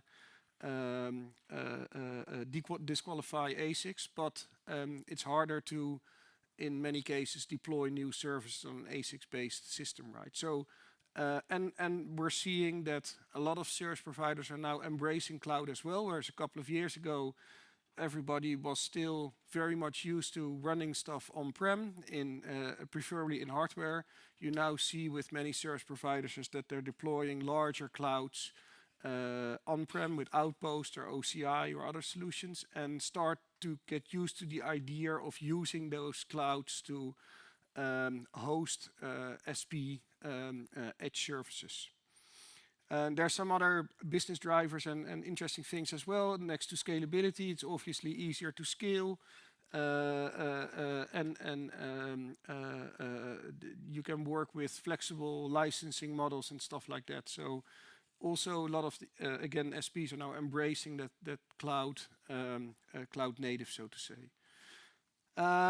So what's the advantage of VNFs? I think the majority of people know in this room. But again, basically being able to scale out, it's easier to separate customers in VMs, right? And if you need, or spread them out, if you need additional capacity, you spin up another VM, and you can spread the load over those VMs, so it gives you a lot of agility, etc. Again, that doesn't, I mean, you can do a lot of forwarding on x86 as well, but for very large traffic volumes, you still get much more performance out of ASIC. So what you see is that we're trying to, let's say, separate those functions. So what is it I'm talking about? Scale out services architectures. Basically, you still have your router, and next to that you have one or multiple x86 servers running a hypervisor and VMs or containers. What you see now is multiple vendors coming out with tools to manage that, whether that's on the router to deploy these VNFs or with orchestration and containers. And there's multiple ways how you can route the traffic. So we'll take a quick look at how that works, and we call it data plane integration. So basically, what you do, the traffic comes in from your customer in, for example, a CGNet DS Lite scenario. Subscriber traffic comes in on the router in a VRF. You route that using BGP, or could even be static routes or whatever, to one or multiple of these VMs. The VM works as the AFTR, so it basically does the decapsulation of the traffic and does the net functionality and sends the traffic back to another VRF or routing instance towards the internet, and the other way around. And as you can imagine, this scales much easier than having to put in another line card in your router, or if it's full, add another chassis or upgrade the chassis, etc. There's a lot of considerations here because you need to take into account some of the let's say properties of the servers and especially the CPUs, because you have the NUMA boundaries, and VNFs tend to, if you go over the NUMA boundary, tend to take a performance impact. But if you do this a bit wisely, in the example here you see 100 gig interfaces, for example, per VM. And I'll get to an example of a server we did a proof of concept with one dedicated 100 gig VM interface per VM. That was the optimal in that case. But so this is still a lot of trial and error, so to say, but a lot of the vendors, including the server and CPU vendors, are very interested in testing with customers on specific scenarios. So this is one example. This is the most easy one, right? You just have a router, and on the VNF you configure one or multiple routing instances. In this case, you have two routing instances, one where the traffic comes in, as I just explained, from the customer, and the other one is basically the outgoing routing instance. And you use IFLs for routing, firewall filters to separate the traffic, etc. This is the most easy, so to say, to implement. This would work perfectly if you have a small setup. If you have one, let's say, customer type, and you need to just send all the customer traffic to via this service. It scales pretty well, but the disadvantages are that it's quite a lot of manual labor, right? You need to configure the IFLs, IRBs, VLANs, static routes, etc. Perhaps nicer implementation would be to use multi-protocol BGP. So basically you configure per customer a VRF, and the customer could also be in a multi-tenancy environment, different customers or different, let's say, types of customers, right? Different services depending on what you want to offer per customer. So in this case, we run multi-protocol BGP. You obviously need MPLS support. That is the downside of the solution, because not every VNF or every device might support MPLS. And the advantages are you need much less manual configuration, obviously. Once you've set it up, you route all your traffic via that VNF. But yeah, so it's a trade-off. You need to have MPLS knowledge in this case. But it scales really well. The limitations are that all traffic in this case is using the same IFL and security zone. So you need to make sure that your filtering in the security zone in this case is obviously in order, because otherwise you might be able to leak traffic between customers. So again, this is something which it scales nicer, but but you need to think about it a little bit more. So how does it work from a VNF perspective? You basically announce, in this case we have 3 VNFs with 2 different VRFs per VNF, all those 3-letter acronyms. So from the VNF you advertise, from the VRF you advertise the specific route. In this case we use ECMP equal cost multipath load balancing in order to load balance the traffic over the VNF. So you basically, the configuration from a VNF perspective is basically the same for each VNF. So you advertise a specific route towards the router, and based on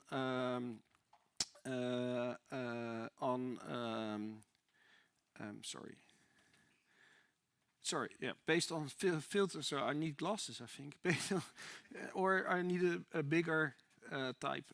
So you use filter-based forwarding to take the sources. In this case, we have 2 subnets from customers, 140/8 and 141/8, and you route the traffic from the customer using filter-based forwarding towards that, so to say, anycast IP address.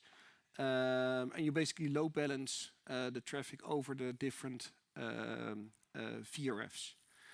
The other way around, in order to make sure the traffic comes back, you obviously need some source-based filtering as well, because by nature, obviously, you want to keep the traffic on the same VNF.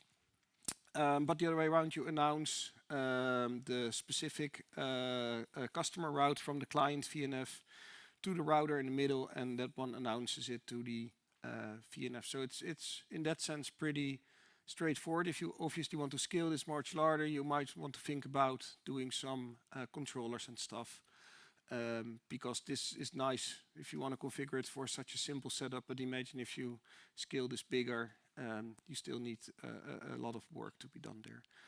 So speaking about the proof of concept I mentioned, what we've done is, in this case, we've tested with AMD CPUs, the 96 cores. There are newer CPUs now. I think they're about to come out, or they're already out, but this was a test we did a couple of months ago. The reason for taking a 2U server is simply because we could not fit enough 100 gig interfaces in a 1U server. And coming back to that comment about the NUMA domains, what we did is in our case, it's called VSRX, which is the virtual firewall. So we spun it up, gave it 31 virtual cores each. So you could have 3 of these VNFs per core, per socket. And so meaning that you have 6 of these VNFs running in 2U. You need obviously an enormous amount of memory in the box, and as you can see, interfaces.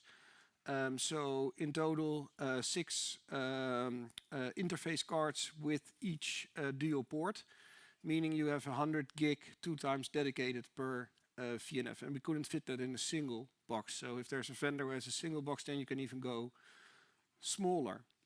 The result of that is, after doing a lot of tests, and you can see here, this is a very specific case, very specific IMIX size, but And with all security services, it totally depends on your traffic mix and which services you enable.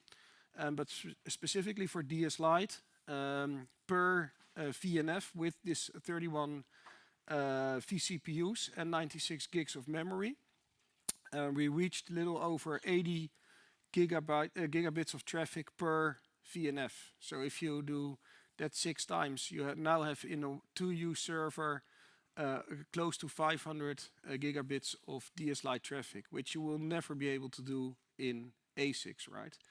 If you would compare this to chassis, I don't have the exact number, but I mean, even within a rack, you would probably not be able to fit so much DS Lite traffic. So it's a really nice use case how you can now deploy these DS Lite services on a much smaller footprint. And that was it. Any questions? Oh, 2 mics standing up. I'll go there first. Hello, this is Wilhelm. Thanks for an interesting talk. I was a bit curious in VSRX. Could you share a bit about what's under the hood? I imagine it's DK somewhere down there. Yeah, you obviously need in this case direct access to the NICs because you cannot get that performance if you don't have that. So that's why indeed we have direct link between the interface and the VNF. You could do this with 400 gig uplinks, right, and then split it out, etc. But then you don't get the performance. So that's why we have the 100 gigs dedicated. And your question also reminded me of something which is also interesting. If you look at previously, a lot of the physical firewalls would have ASICs in it as well. Now you see a trend with different vendors that they're all switching for firewalls to x86 again, right? Because of they're much more powerful. But yeah, to come back to your question, there's direct relation. Yeah, definitely. Anyone else? Any other questions? So we have time, huh? It's like 17 We can also minutes. talk about quantum. That's what we did last year. That's my other favorite topic. So Can switch topics. No? all right. Okay, then Thank let you. me get some chocolate for you Ooh, nice. down here. Is it chocolate from Switzerland? No, it's not. That one. You have to win the quiz. Thanks.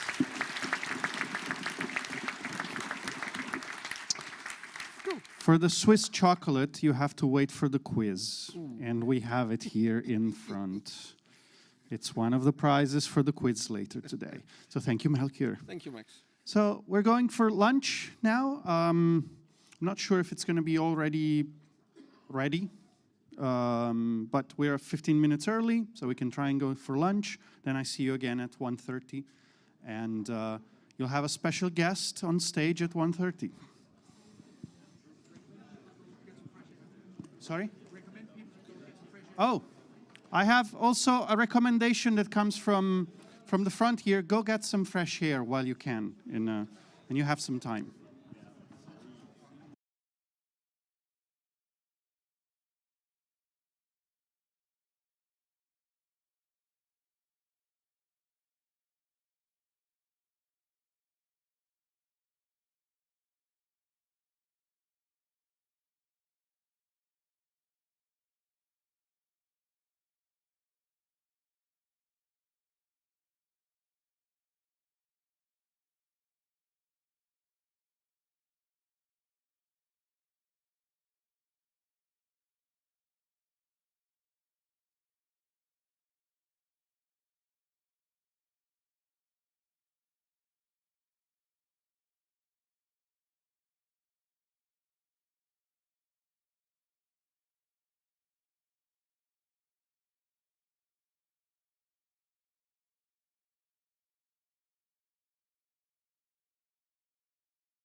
Welcome back, everybody.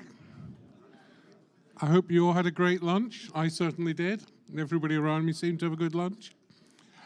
So, 2 talks coming up. First one is from Massimiliano, who's going to talk about BGP and RPKI, and how much of which do you want? Over to Max. Or how much of the two you want to get together. Good afternoon, everyone. I'll try to keep it as interesting as possible. I know it's after lunch, it's Friday afternoon, so I'll try to be quick and painless. Yes, so who am I? I used to work at the RIPE NCC. Many of you might have been at one of the training courses I used to run. I worked at the Internet Society. I run the CHIX and IXP.GE, that's in Georgia, run the NOC there, so I like to help get the internet in different places. I'm in the RIPE program committee, and by the way, while I'm here, we have elections coming up, so if you want to join the RIPE program committee, have a look. I'm in the EuroIX program committee and DKNOG. I'm on the SWINOG board in Switzerland because I live in Zurich, and I'm part of the Italian FreeBSD users group. And more important for this talk, I run an autonomous system. I have a neighbor that many of you might know about. That's Pim van Pelt, who's been posting a lot about the work he's been doing on VPP and DPDK and running his autonomous system. And basically, we run BGP between our houses. So that's how lucky we are. So what is this talk about? I have done some research. A year ago, very same place here, we had Joop Snijders, and he came over, and we were having a chat, and he told me that he saw something. He thought there was something there, like some ISPs, some networks injecting BGP information into, RPKI information into BGP, and that he wanted to have a look. So we were both busy for some time, but then we figured out then later on that there is a problem, and here at the end of the presentation, you'll see that we have a proposal for a best current operational practice and at the ITF to moderate the issue. So this time, though, DNS is innocent. So it's not always DNS. So we have the 3 main protocols. Well, we have RPKI, BGP, and DNS. This time, DNS is innocent, so we shouldn't talk about them. But what it is about, it's about RPKI. So before I go into the details of what I've seen, let me align everyone on how RPKI works. You have 2 sides. One is the signing part, and the other one is the validation part. So they're totally independent. You see there's a line in the middle, and you can sign something.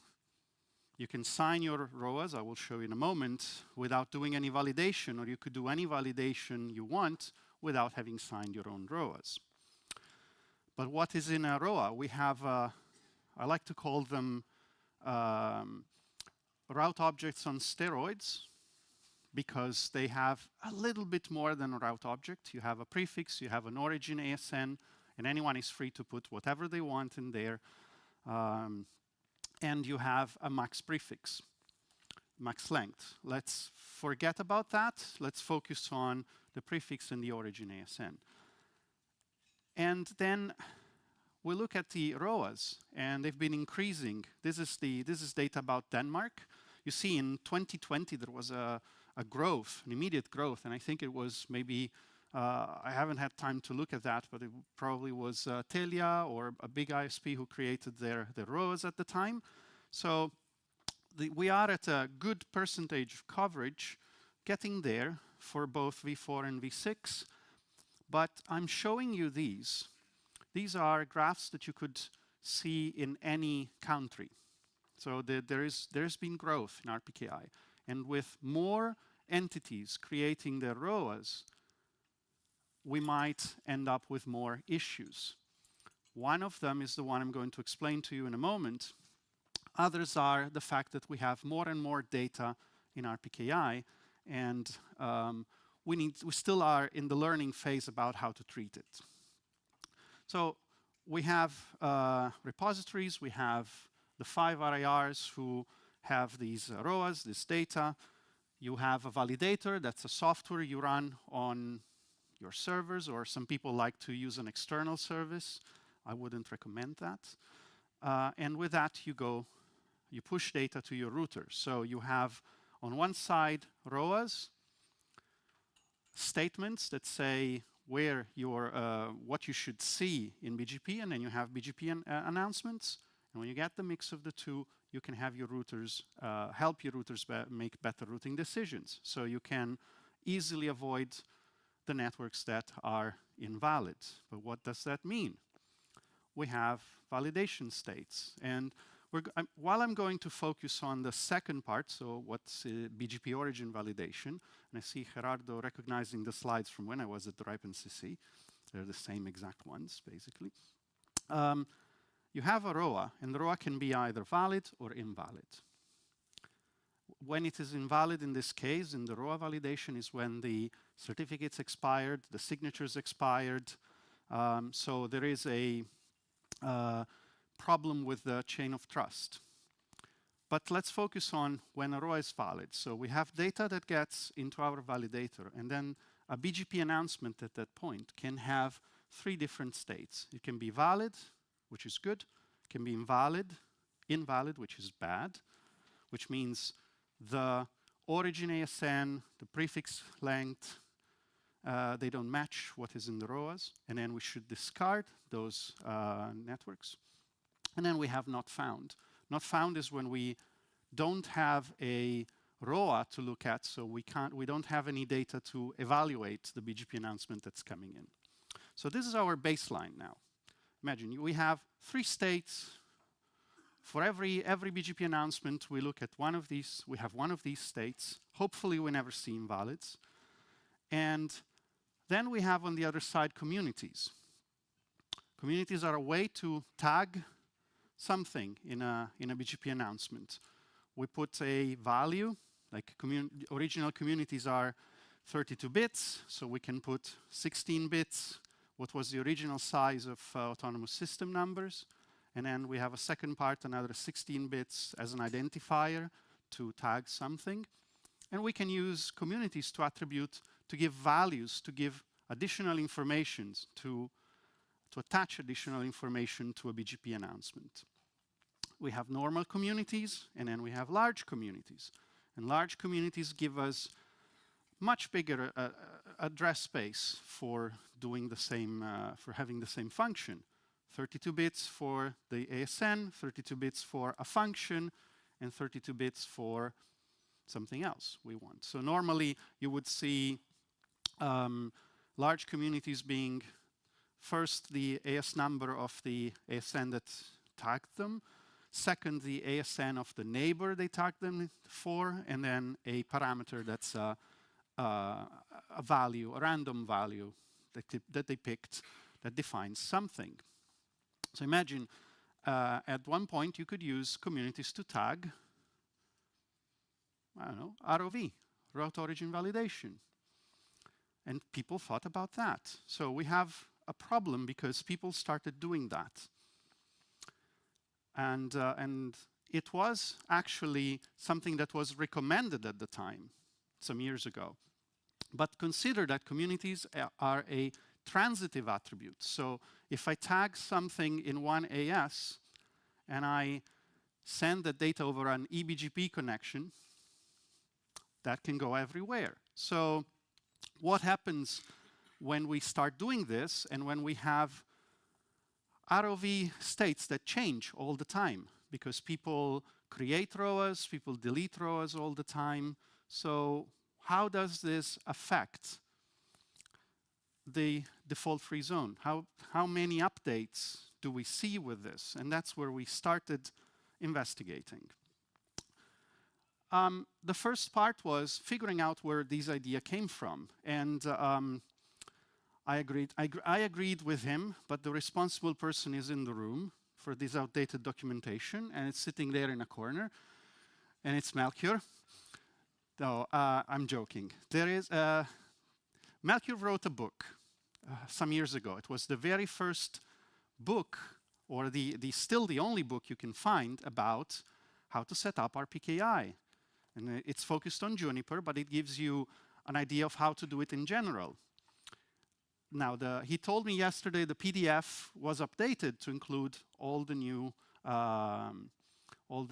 shiny objects you have, but the web part, the one you can find if you Google for it, recommends still to install the RPKI validator from the RIPE-NCC, which was basically abandoned a few years ago. And the recommendation you see in there is to tag your BGP announcements with the communities related to the ROV states. So I promised Melchior that we can work together to fix this. But then let me show you what we found. Well, before we get into that, while I was doing this research, we had Chinese one evening, and I found this, and I thought it was right on point. Stay calm and fair, although it is difficult. Because, well, it was difficult at the beginning, but so. We did a first stage. My initial idea was, we do have a hint that there is an operator, 3356, that tags ROV states in BGP. So I did a very, very first preliminary round with BGP Stream, but then I had to change laptop, and BGP Stream is basically broken now. So I had to move over to BGP Kit, which I would recommend. So the idea was, take a random RIB output from route views, check to see if in the RIB I can see any route tagged with the specific community that we saw from one operator. And while I was doing this, I was approached by a friend who had some issues with their networks. Actually, they're in the Faroe Islands, so I helped them debug a few things. And then I ended up looking on the 1299 Looking Glass, and there I was, wait, they also do tagging for ROV. So I added that to my list. And so when I look at this, I have 1299 430, that is a community that gives me RPKI state valid, 431 that is unknown or not found. And then I have 3 entries for 3356, that is 901, 902, and 903. And as I said here, I hope I'm never going to see 902 in the wild, which means somebody would be propagating invalid RPKI data. That's good. So I did my first run, route views on the 27th of October, 2023 at 22. And I did find some occurrences of these entries. I didn't find anything on 1299. And that was weird. But so it was good that I didn't see anything that was supposed to be invalid.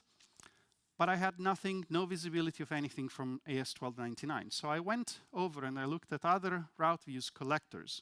And I did find something also on route view 6, which focuses on V6, but I did find something there. And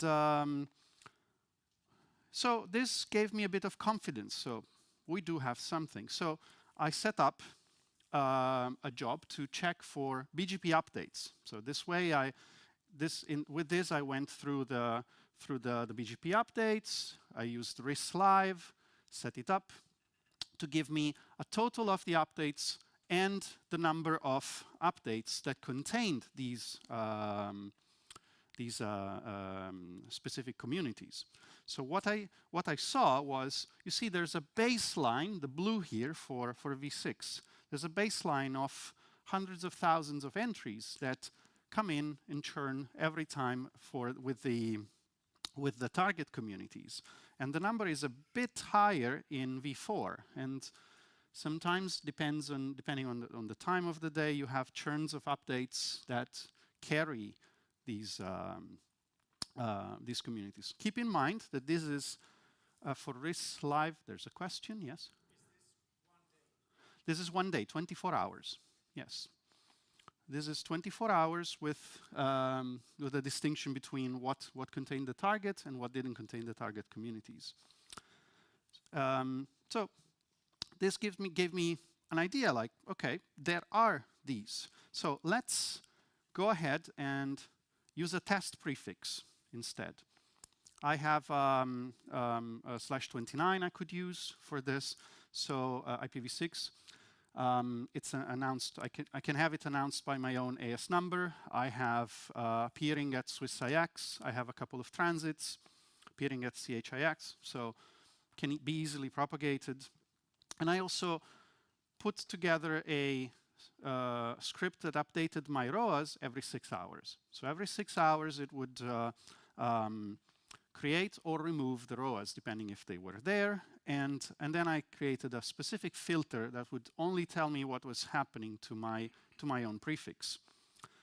Because what I wanted to spot here was, are these the ones from 1299 and 56, sorry, the only networks that are doing this, that are tagging my routes with states?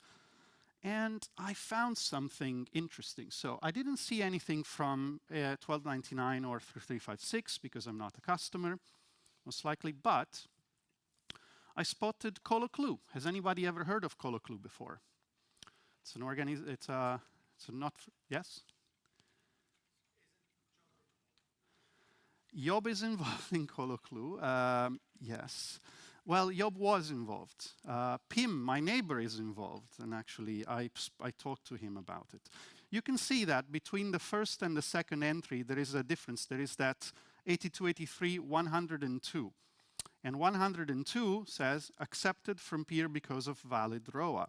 So when 102 is present, it means there's a valid ROA associated with it, and then once I deleted it, it went away, and so there was a re-announcement because there was a different community in there. So this means there is something.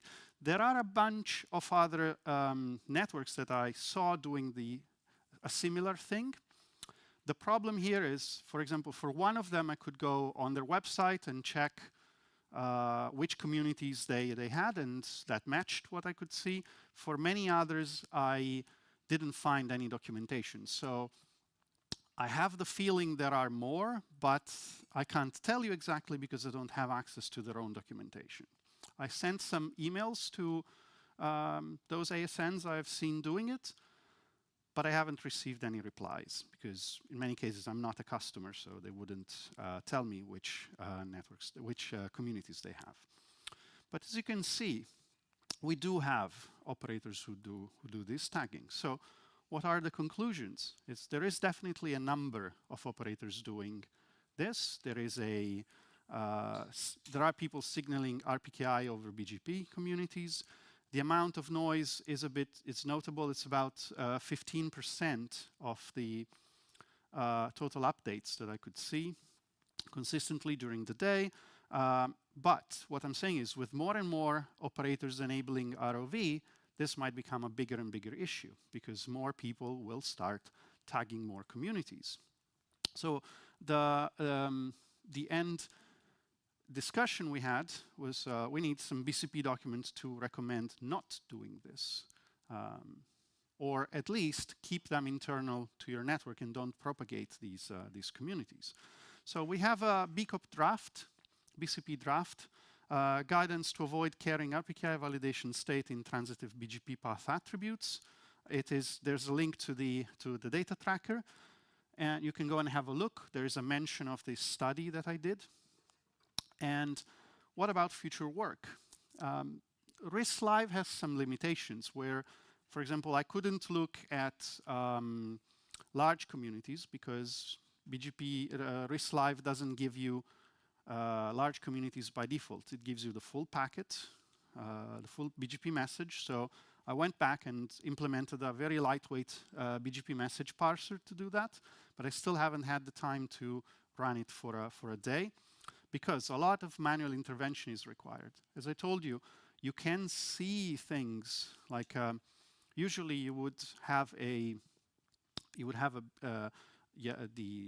ROA update, so removal or addition, and usually an hour and a half, roughly after the addition or the removal of the ROA, you would see some churn in BGP updates with the target prefix. But then distinguishing what is what. For example, I would see a lot of traffic, a lot of new updates with new communities by the DKNOG route servers, for example. And I know Bernd, I need to still talk about this with Bernd, but I would see a lot of that. And I would see a bunch of other ASNs providing different updates. But going from there to being sure it is about the RPKI signaling in there, that is a bit harder because I need to either check their documentation or RPSL and hope for things to be there. And then, so I'm going to repeat the prefix test using large communities because there's a lot more to see. But I haven't had time yet, and this is coming up. And that is basically it. So I think I'm 2 minutes away from the end of the talk, so I'm accepting questions then. Thank you, Max. Thank you. I see one. I see it up there. Lasse.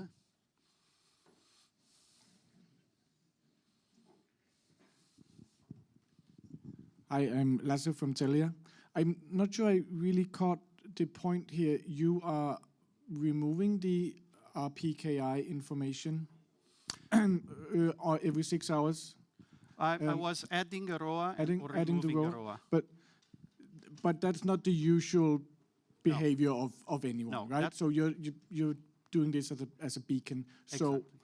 So do you feel that a usual behavior of you are either RPKI valid or you either have a ROA or not? So Is there any additional churn to the BGP updates in a normal case then? No, the thing is we don't think so, but in the BCP we highlighted that, for example, a loss of if you have a network that has this behavior, imagine that network loses all the validators or the validator they're running. So everything goes from either valid or not found to just being all not found. You would have a high churn of updates because everything turns into not found. And then the moment the validator comes back, you will have another big churn of updates because then you have all the valids that become valid. And that is a potential issue because you would see a large number of updates all in one go. But normally there is that 10, 15, 17% of updates that I see carrying these let's call them well-known communities. And I still haven't done the work to see if I can match them to a change in ROAS, because that one would be the definitive one. That one requires modifying an RPKI RTR library to see if I can get all the data together. Thank you. You're welcome. Any more questions? I think we're good. Thank you, Max. Okay, thank you.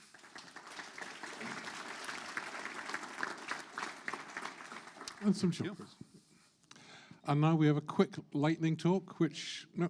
It's not a light. No, I thought we were doing the mentorship one. Okay, sorry. There is Ali's talk first. Software-defined networking in disaggregated network. Okay. Ali, please come on stage. How will the slides change? Sorry? How will the slides change? There is a clicker out there. Okay. 25 minutes talking, so we'll count down on that, and then 5 minutes for questions. Okay, thank you. Let's see. This work.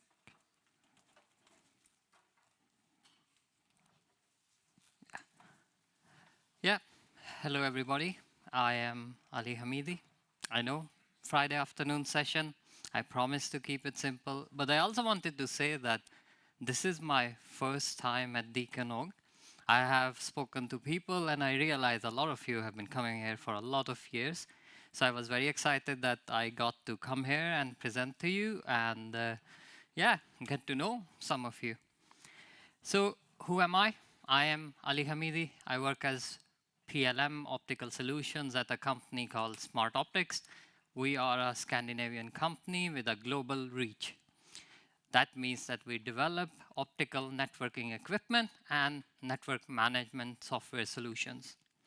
So today I've shown, and then the single domain, multi-domain. Additionally, how things have been dealt is that you get in touch with a single vendor that helps you to build your entire optical transport network. And what that means is that everything is vendor specific, it's vertically integrated, and proprietary based. And that's the same for the network controller as well. That means that for when it comes to management and control, you have closed APIs, and you also have vendor-specific data models. When it comes to disaggregated building practices, interoperability is the key, because this allows operators to mix and match. You can buy equipment from different vendors.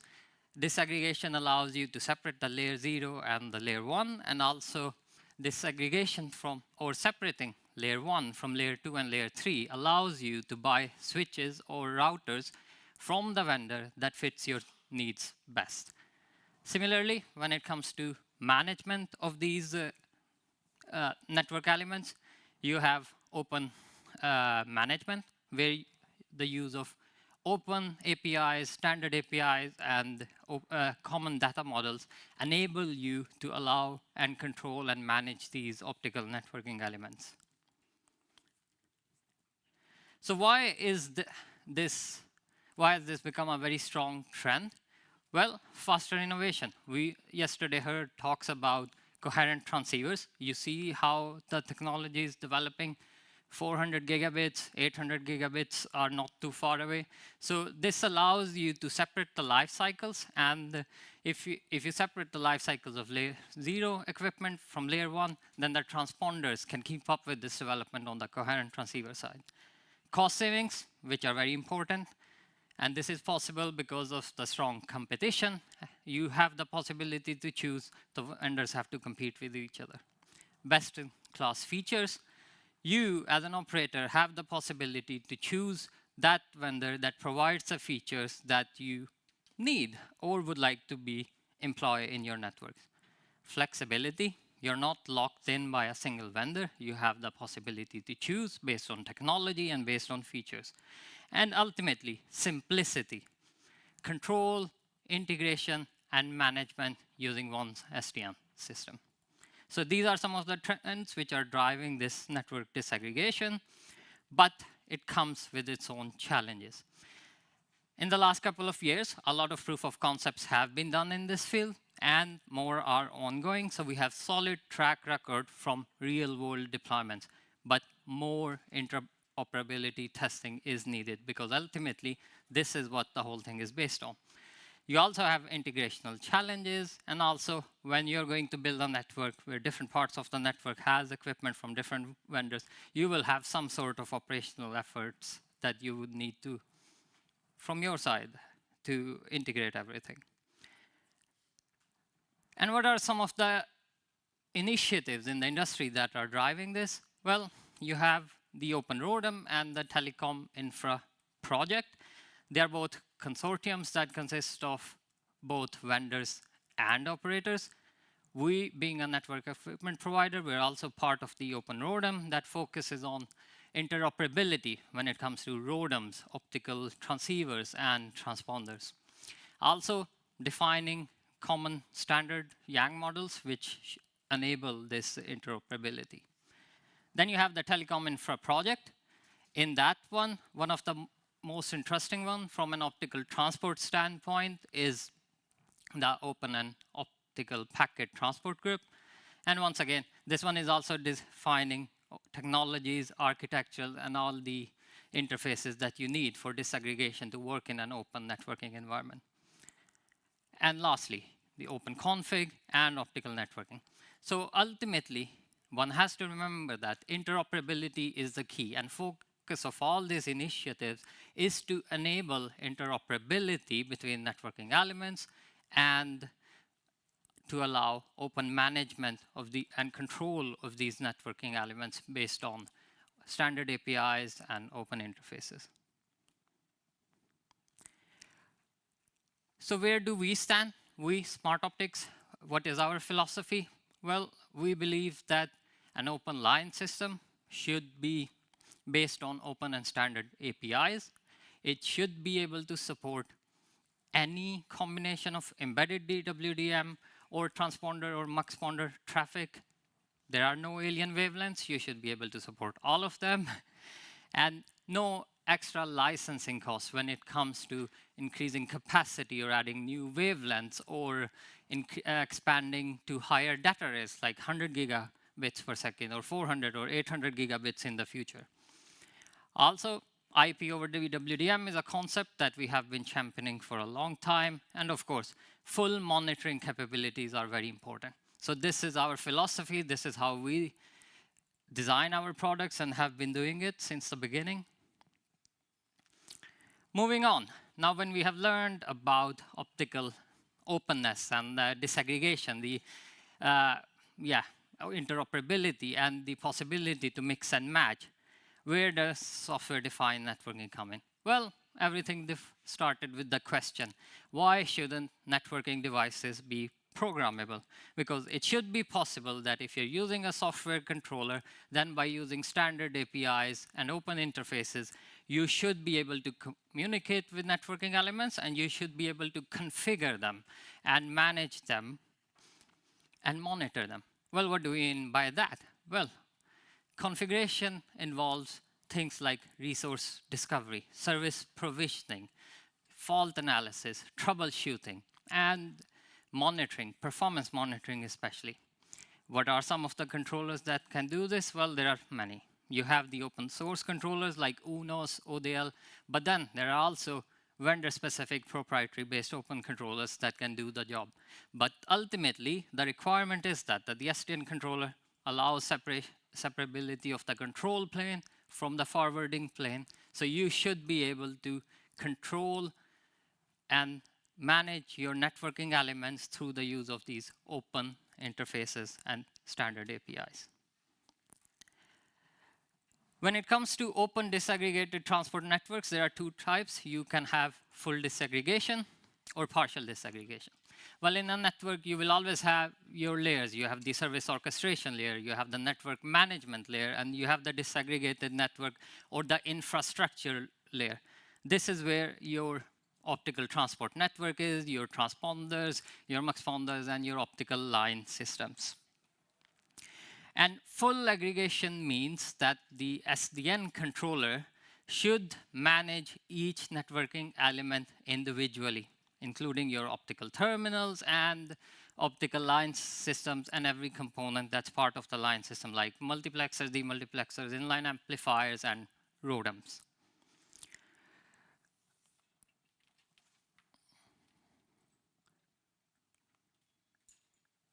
Partial disaggregation. Well, partial disaggregation is an improvement on the full disaggregation in the sense that it allows you to decouple the life cycles of the optical terminals and the optical line systems. So both of them can be managed independently. This also allows you to buy equipment from different vendors. You can buy OLSs from one vendor and optical terminals, transponders from another one. And you can also buy transponders from multiple vendors in the same segment. But ultimately, it's this control and management that comes in that's made possible by the use of open APIs, both in the southbound direction, where the controller is communicating with the devices, and also in the northbound interface or direction, where you're communicating with the higher order hierarchical SDN controller.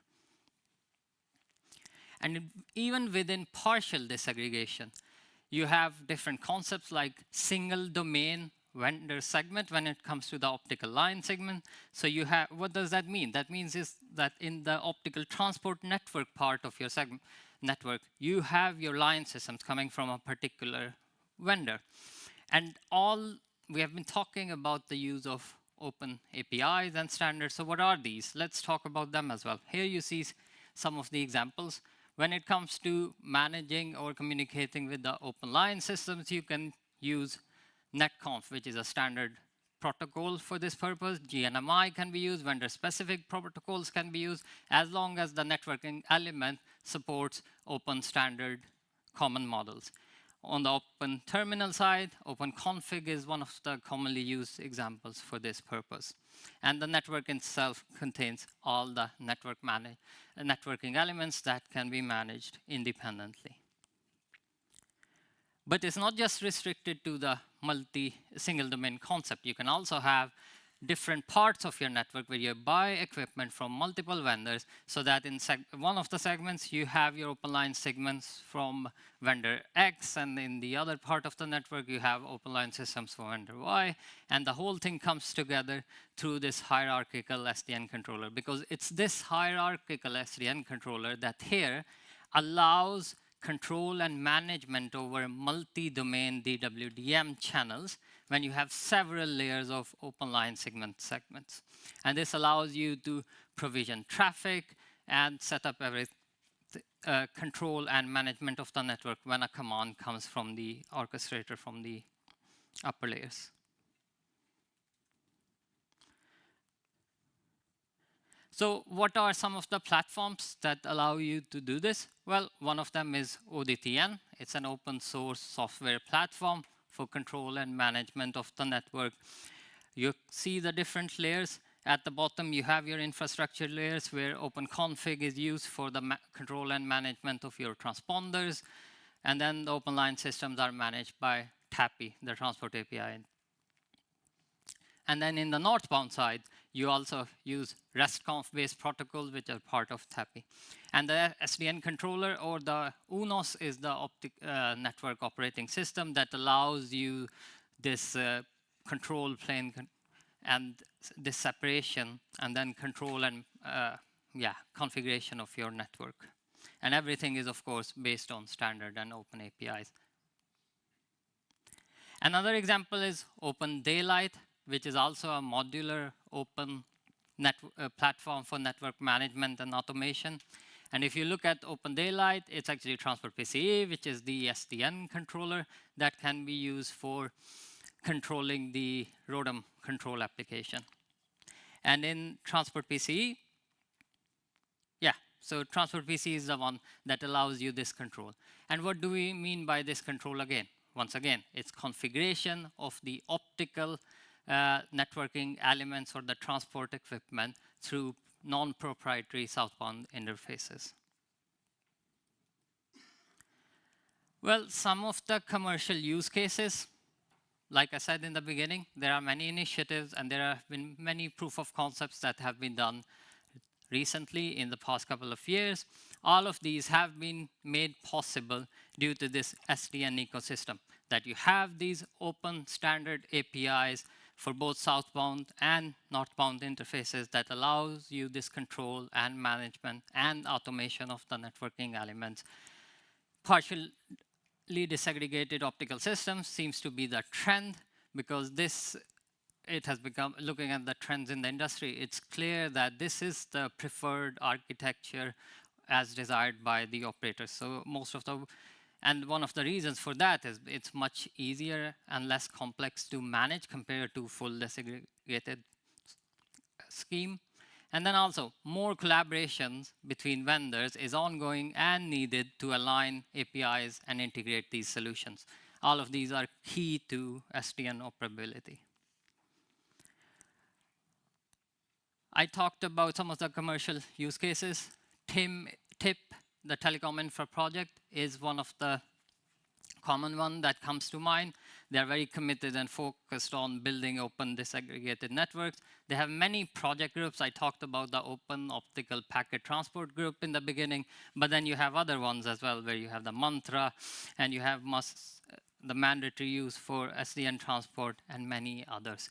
And the whole idea is that you should be able to, regardless of which part of the network you're in, you should be able to make disaggregation and open optical networking a possibility. So now, like I said, it all started from the question, why should network elements not be made programmable? Now we have learned that they can be and are actually programmable based on the use of these open and standard APIs. So what's the future? Well, the future is, of course, network automation, which requires zero-touch provisioning, and also with the use of network analytics, streaming telemetry, and using AI and machine learning, we can actually get network control and automation in place. And what is it that we want when we talk about network automation? Well, transmission performance optimization. This is, of course, one of the critical parameters. And also, looking at the data, when you have the data, you should be able to predict when failures are going to happen. Traffic prediction, how are you going to set up traffic in which part of the network? Network maintenance, but also performance monitoring and optimization. This is the future, and this is, I'm sure there were some talks yesterday where you probably talked about these things in detail. I just wanted to mention that before we conclude. Thank you.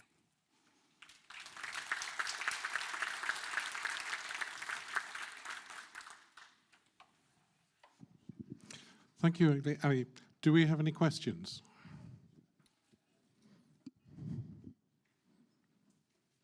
Oh, thank you. Well, thank you again. Thank you. Ali, the important bit.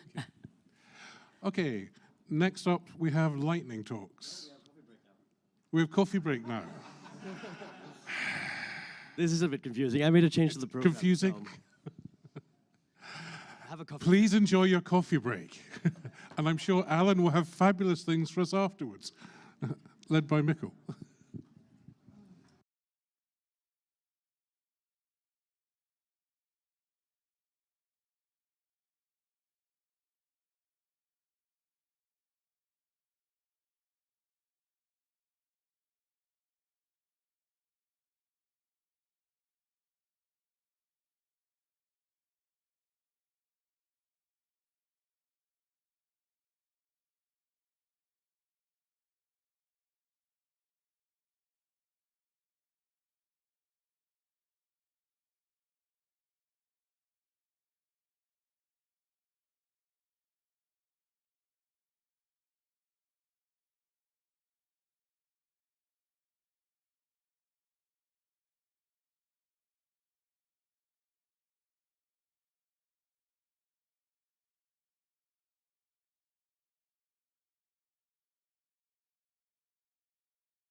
Welcome back to the last part of today.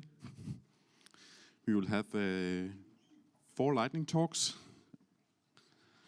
and the quiz, and then you can be ready to go home. We will start out by actually 2 in a row by Valeria, first mentorship program. And,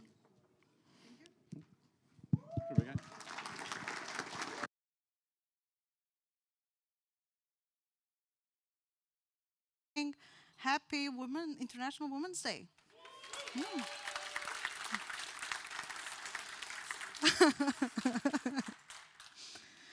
Okay, so my name is Valeria, and I'm here on behalf of the DKNOG Association to introduce the DKNOG Mentorship Program.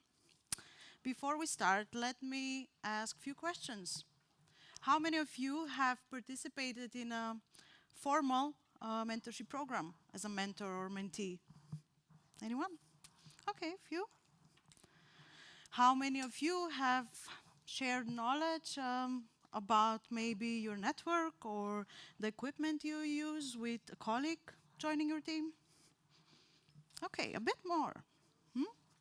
So you have mentored in a way.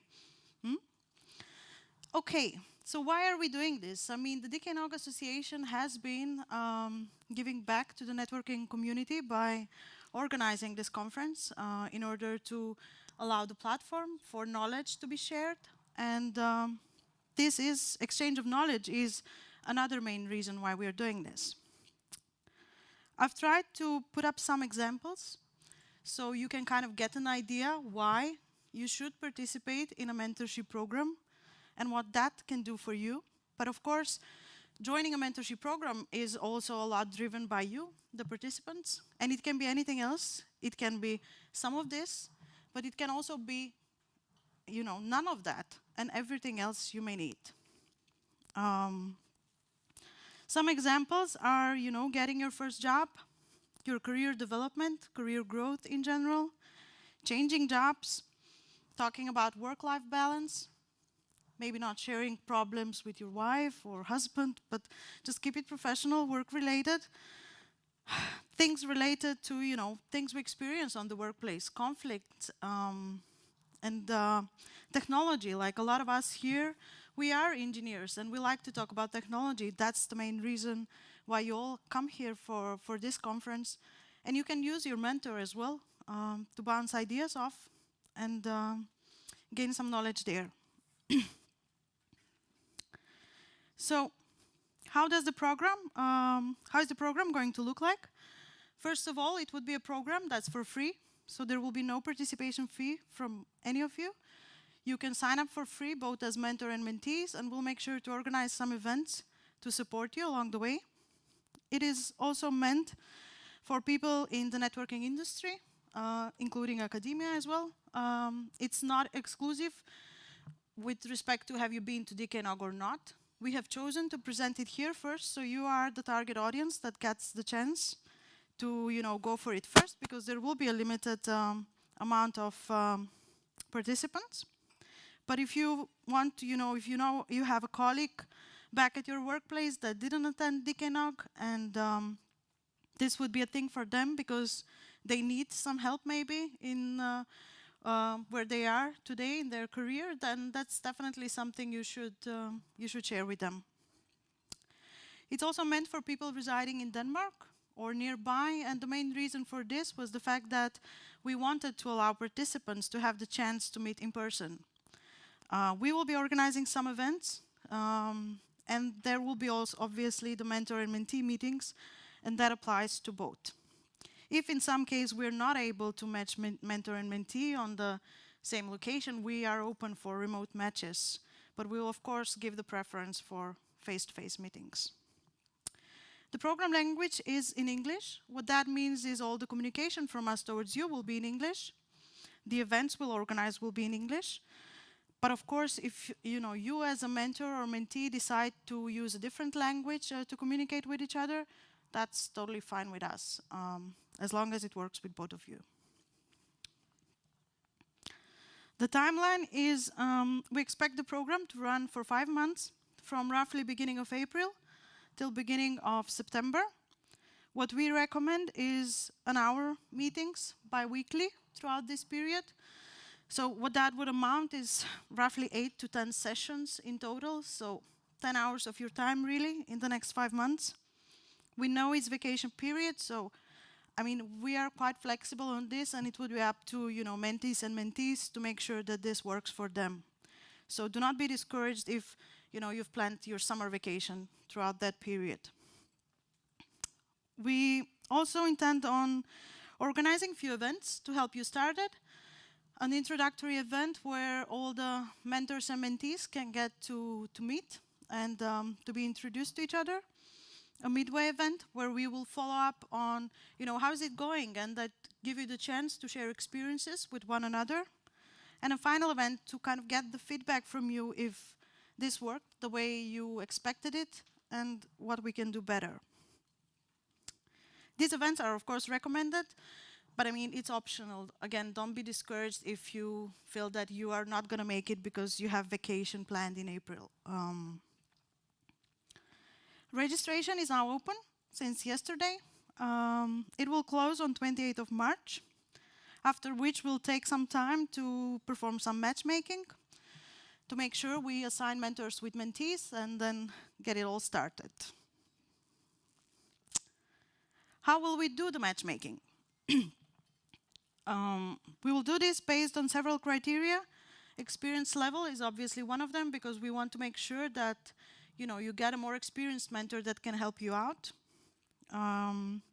Mentee's ambitions and what the mentee wants to get out of the program, as in what the mentee needs help with, and what the mentor will kind of list as their skills on what they could help, as well as location.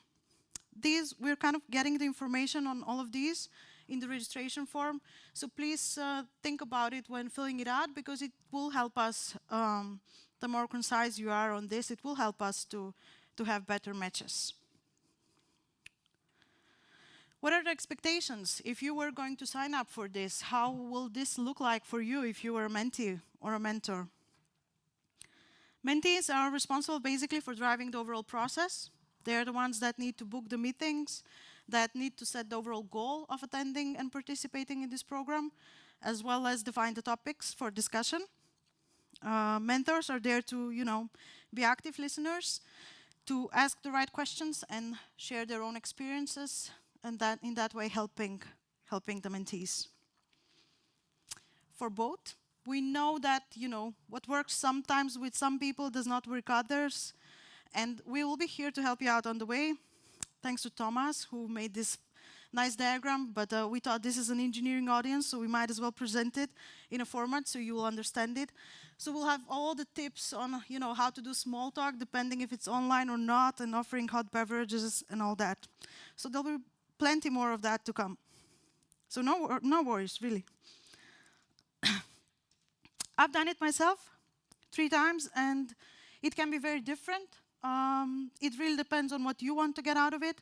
For some of the experiences I've had, one of my mentors, we still meet after the program finished. We'll go for a science and cocktails talk or attend conferences. So it's definitely worth the try. If you want to register, what you need to know is there is a link there at the menu of the DKNOG event, the DKNOG mentorship program. Just go there. There is a brief overview of the program and a registration link. Fill out the form, and you're ready to go. With that, I want to say thanks, and I look forward to seeing a lot of you sign up.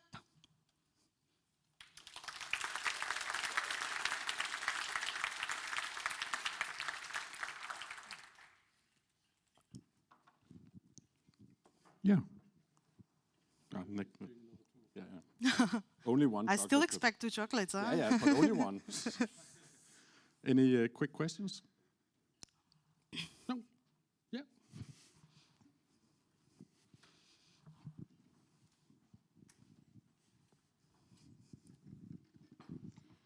What if one gets matched with someone that they, in the end, don't like? Can you change a mentor? That's an awesome question. Don't be discouraged to apply because you feel you'll be stuck with a mentor. If you don't feel there is chemistry, just get back to us. We'll try to rematch. I'm sure there might be several people who feel like that, so we'll just try to reshuffle things. So, Yeah.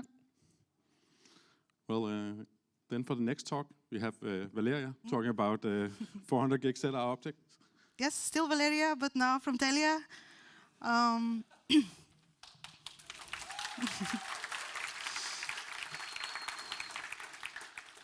Yeah, probably the last time I can use that, so I need to take the time and enjoy it. Okay, ZR Plus. We've had, first few questions. I put them there because I knew I'll jump into it and I'll forget them, but let's try to put you in some boxes, and apologies for that in advance. But how many here identify themselves as IP engineers? People working with the IP network in general.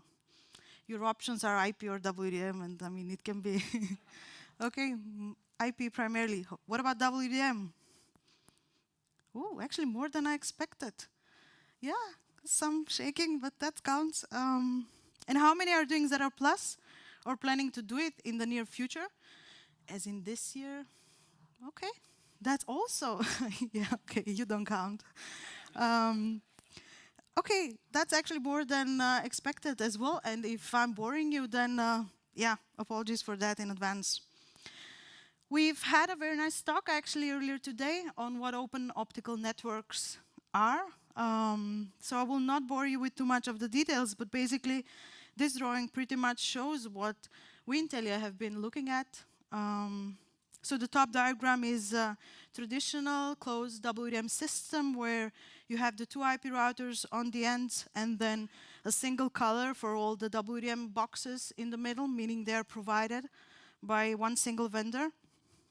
And what we would really like to move forward is open optical networks or open optical line systems, which means that you can basically take a transponder from any vendor, or this could also be a coherent pluggable that you plug in your IP router, and then you would be able to still have this working with your optical vendor supporting you along the way.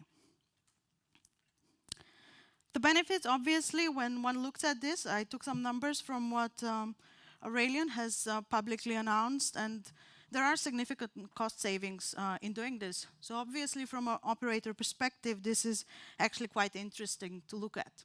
And that was the same case for us. We kind of looked at this. We were building a new interregional WDM network, and we wanted that to be open. So we said, what more could we do? Could we do coherent pluggables? So the first step is, go, no go. Should we be doing this? What are the technical considerations when you want to do this? What are the technical requirements? One thing is, of course, your IP routers. Do you have the hardware there to support doing this? Do you have the software there to support doing this? And your optical OLS, I mean, is this closed, open? It may define a bit the amount of support you get from your vendor, right? We were fine with the hardware. Software releases, we knew that's coming, so we weren't too concerned to get started. And as mentioned, we were aiming to go for an open OLS, so it was kind of like ticking all the boxes and making sure that, okay, we are now ready for the next step. And the next step is really to ask yourselves if one should be doing this. As many telecom operators, I assume the way this usually works is you have an IP team and you have a WDM team, and they don't talk much to each other, and it's quite siloed, right? And how are you going to now change that way? How are you going to make people work together and do IP over WDM? A big portion of what having a coherent pluggable is, what this means for the network, is that you're inherently taking a part of your optical network, you're putting that into the hands of your IP engineers, which may or may not know what they're doing, because if they don't know about the underlying WDM network, then they're not aware what can go wrong here, right? So you really, in this process, need to maybe involve and pay special attention to what do the WDM engineers say and think about this, and how this should be, how this should be realized going forward. So what did we do? We said, okay, that's not an issue. We'll deal with that, later as we go. We'll focus on trainings. let's deploy it. How do we deploy this? Where do we start?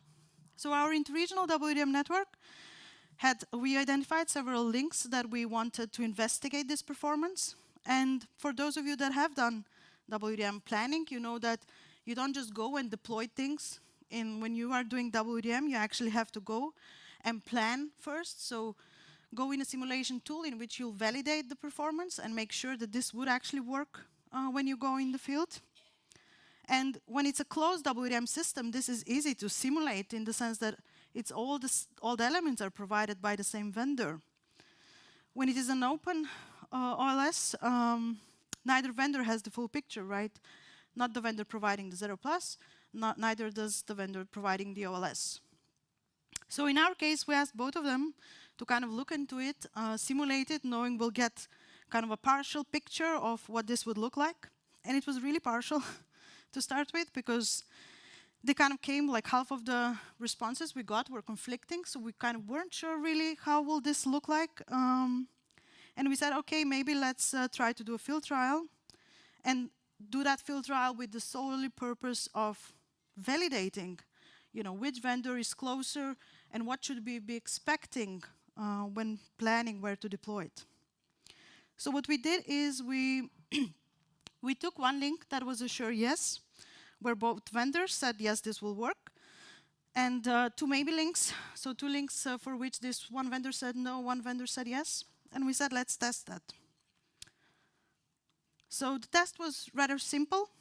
We were not trying to break any record. It's also tough if you have to beat 1,800 kilometers in Denmark.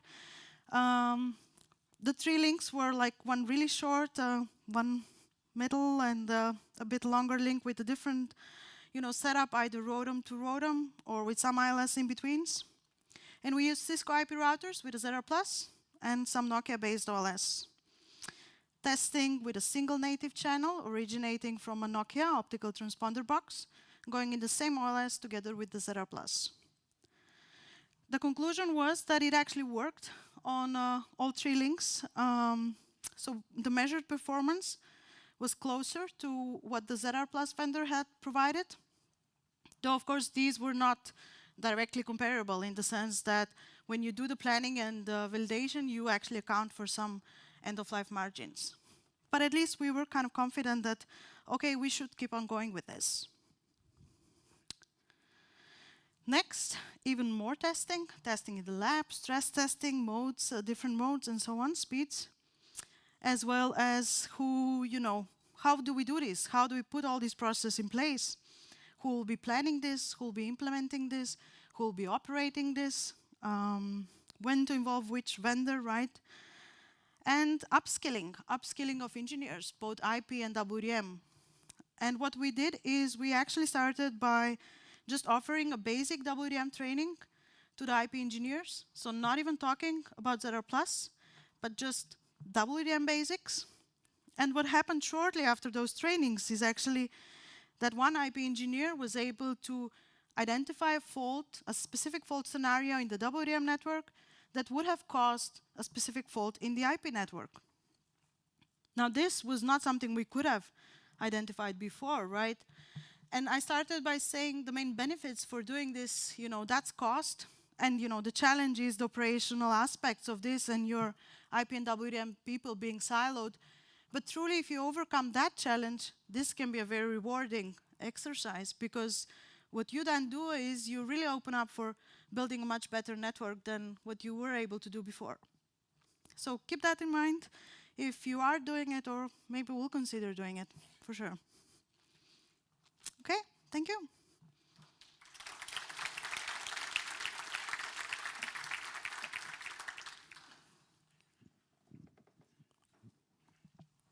Any questions?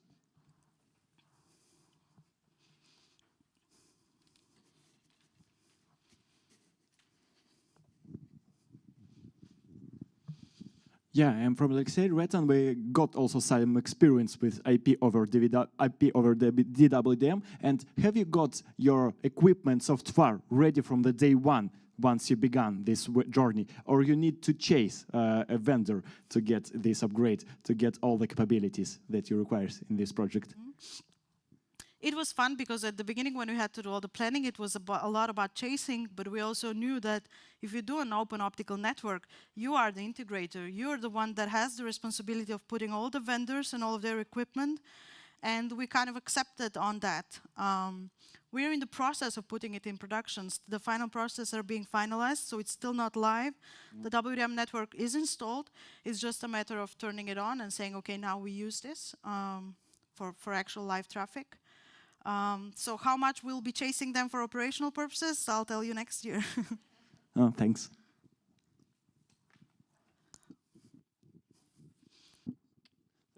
Hi, Wilhelm here again. I got kind of intrigued by the WDM crash course you were mentioning.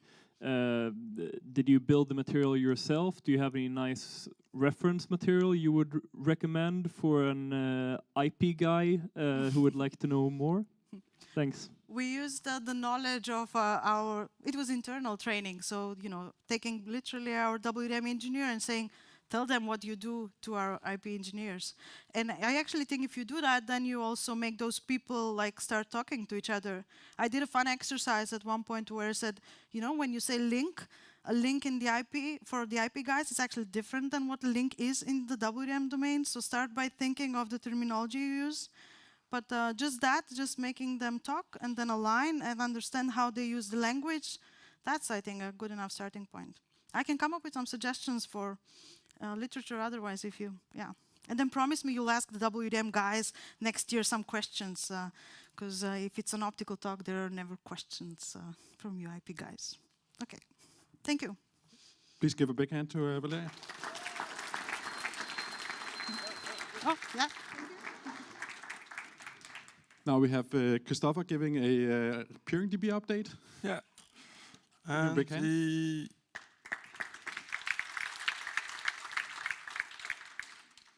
The clicker works. Yes. So just save that for later. Quick overview. We have some UI changes. Probably a lot of you encountered it already. We rolled it back, and then it's going to get rolled out incrementally over time.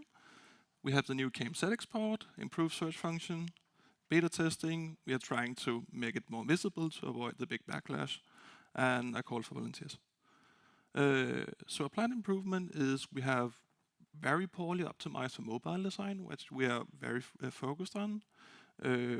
Focused on dashboard options that you can actually personalize your experience a bit more is what you see in the left in the picture. So you can tailor it a bit more to what you want to see compared to that you only have one view for everything. And then lazy loading data, because like take Equinix organization page and it takes 30 seconds to load, and we're trying to improve that. Facility data is the big one here, where we provide you get a KMZ file for all facilities in PeeringDB. You can export, it's a free fresh daily. We have this example with the pictures from where NANOG was recently held, where you have the stars shows roughly where the data center is located, and the blue area in the front is a creek in the city. And in this example, it's basically the KMZ export from PeeringDB overlaid with data from other data sources, where you then can visually make it more presentable to management, for example. Say, was it a bad idea to have a data center here because the flood risk is higher? And then we will improve the visual attributes later, and then at the moment you export all data centers in PeeringDB, and then we're trying to add a feature so you make a search and only export that search. And then we have the dialog boxes here where we got digital reality to assist with that, to sponsor the feature development, to actually make it the facility data quickly accessible so you don't have to actually go to PeeringDB to access it. We have an improved search function in the work. You have seen the blue banner, probably a lot of you, which we are currently working on improving. That is a bit of child box that we're still sorting out.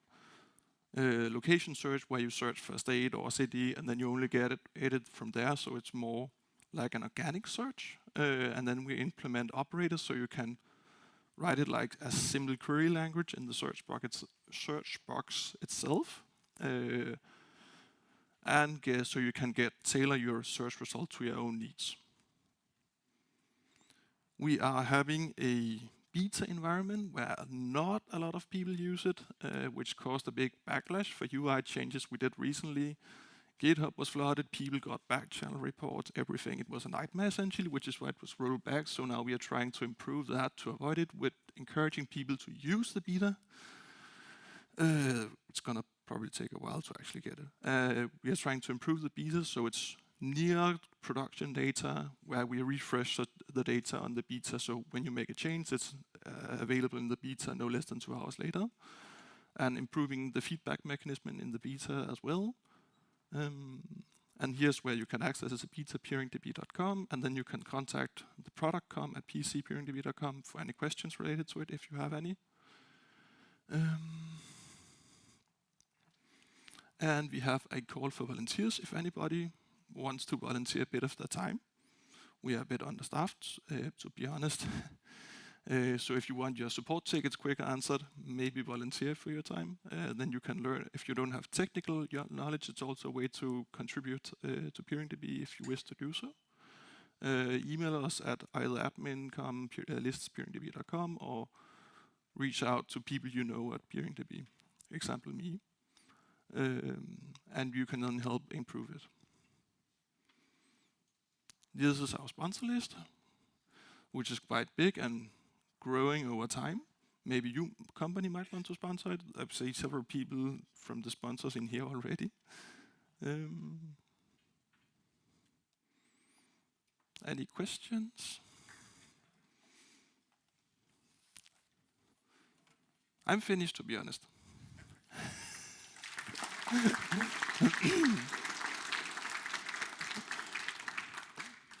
Thank you. Now we have Phil, who will tell us a bit about the DNS OARC. Yeah. All right. Clicker. So, hey everyone. The room is depleting fast, and I'm standing between you and the break. I know what this means. So, quiz. Oh, no. Right, so I'm just here to talk a little bit about DNS OARC. Even though this is a networking conference, you just can't escape DNS. You'd like to, but it's just the way it is. Like I was joking with somebody the other day who said that, you know, DNS is not really the internet. It says, where do you get your trust anchors from? Oh, host name. Anyway, so I'm going to talk about DNS OARC, which is the organization which I've been working for a few months. And tell you a little bit more about it. So what is DNS OARC? It is the DNS Operations Analysis and Research Center, and a hard to pronounce name.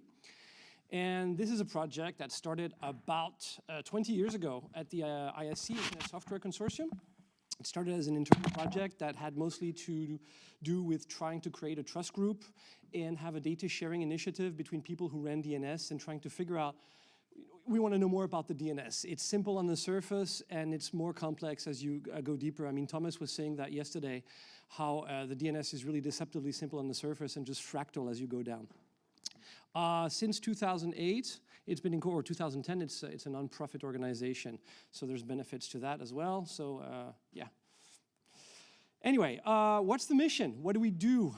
Are we just another member organization? Well, we do some research ourselves, but mostly we enable research through our members, where they use some of the data in the forum we facilitate so that they can present some really interesting research papers. And we also have data that's accessible for researchers and anybody really who's in this space who wants to access a crap load of data traces 20 years back. So we promote that. We develop and maintain some software tools and services that you're probably already using for the community, open source for the most. We do some knowledge transfer by having workshops twice a year. It used to be 3 times a year, but it was just too much. Then COVID kind of reset the clock on that. Now we're doing twice a year, which is already quite a lot. I think going twice a year to a conference that only talks about DNS. If you thought you were nerdy in the IP world, try that. And we also have, we try to do some relationship building between the community members And OARC has a membership, but we're also a community because the DNS world, I wouldn't call it inbred, but we're a small community. We have to change that also. And we try to build these mentorship. There was a talk about mentorship just the previous talks, and I thought that was a great discussion, how to onboard people who are not necessarily culturally familiar with these grumpy old people that we are as we age into our network environment. And then finally, increase public awareness of the DNS significance because, it's always the DNS. So we have members, across the entire industry. We target 3 really general categories: operators, CCTLD registries, and registrars. Operators can be, of course, large network operators, but also the DNS folks. Researchers and universities, and developers. Most of the DNS developers are OARC members and participate on our chat platform and mailing lists. Data and research, we've got nearly a petabyte of data at this point. It's very impressive. It's also super badly organized, and we're working on that. And it's a large Ceph cluster, and it's got PCAPs going back all the way from when the dinosaurs roamed the earth. There's a great opportunity for researchers and vendors to test stuff and just access some data sets that you may not find anywhere else. And this is the place to share data after there's been a kind of storm on the internet, when there's postmortems, or in some cases, coordination for vulnerabilities across DNS implementations or protocol like Keytrap a few weeks ago. That kind of collaboration happens on private channels, often within the DNS OARC forum, because this is the one place that's trusted and neutral. Tools and services, some of you might have already one of the screenshots didn't make it, never mind, not important. We maintain a number of tools. One of them is DSC for instrumenting your DNS. Great talk from Thomas yesterday about doing it with Prometheus. I was saying there are several angles. Your DNS, you want to measure the resources, you want to measure the service, you also want to see what the traffic is. NetFlow won't cut it. You want to know, why am I suddenly seeing a lot of quad A queries? Why is TC-bit suddenly sent for all the queries coming from this peer, and so on. DNS CAP, DNS Perf, DNS JIT, lots of tools that are maintained by DNS OARC that you may already have used if you're doing DNS capture on your network or doing some kind of analysis. Check my DNS for finding out if your DNS is actually well configured. You have source port randomization and all these things. And then DNS Viz, some of you might also be using that for debugging your DNSSEC and figuring out, why did my rollover fail, or my algorithm rollover not work, or why do I have 3 DS keys, and so on and so on. The screenshot came, that's interesting, never mind. Conference and workshops, probably one of the most important things we do. It's really the intersection of DNS and networking. And we learn really cool stuff. It's well attended from people from both worlds.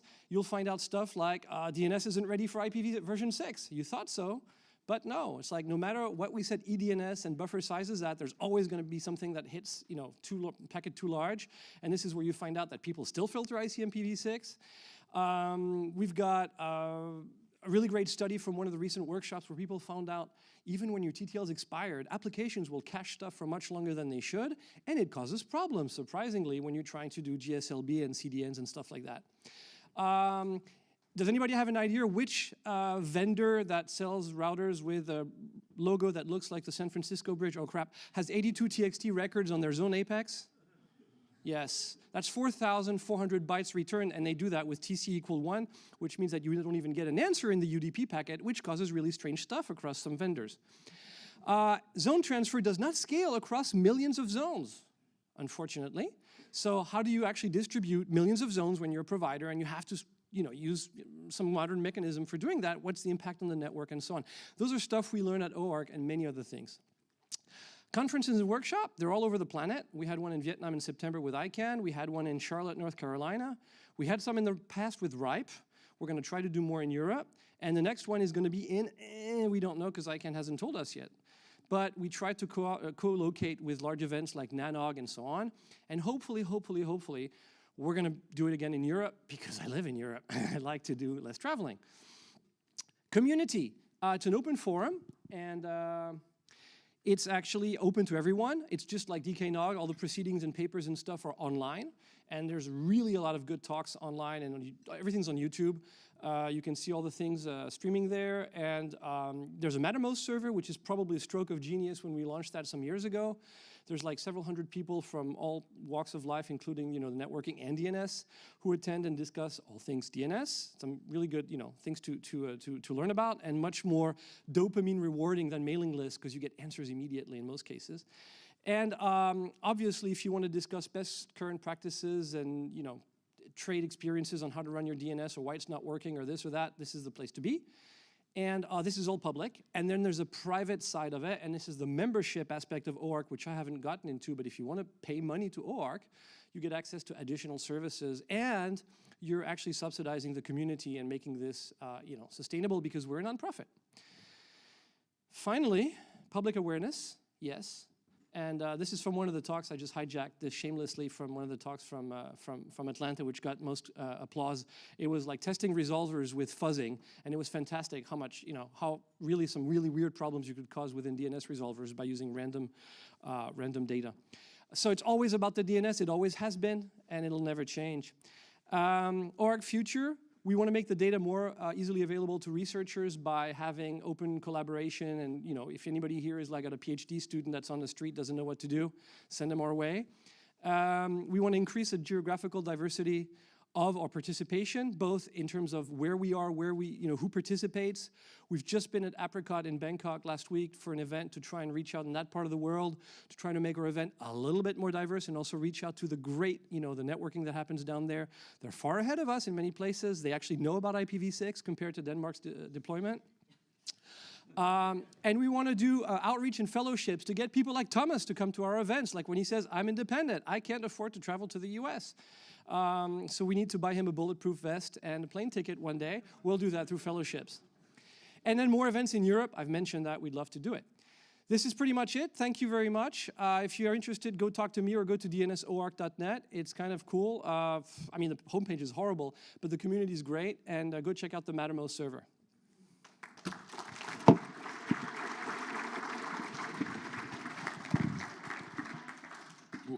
Since we set Phil to speak at 1.5 speed, we actually have time for questions. I had to make up for the previous.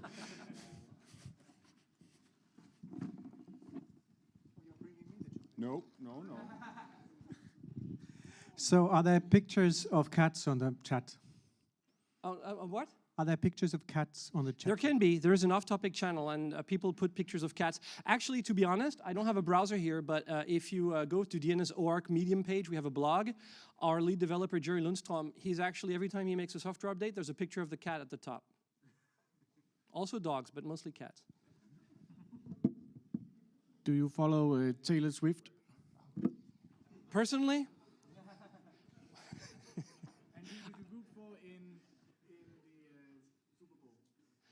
Oh, God.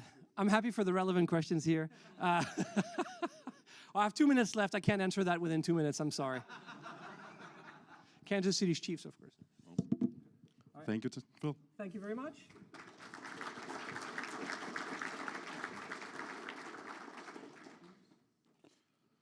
Now it's time to see if you've been paying attention in the last 2 days. Fergus and Max will be giving us the quiz.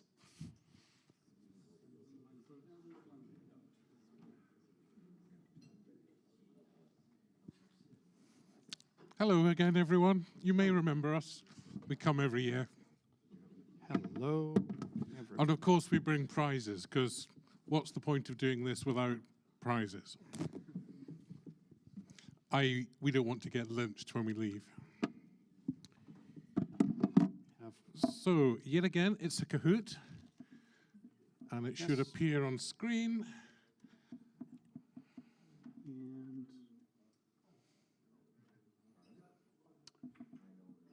1 second.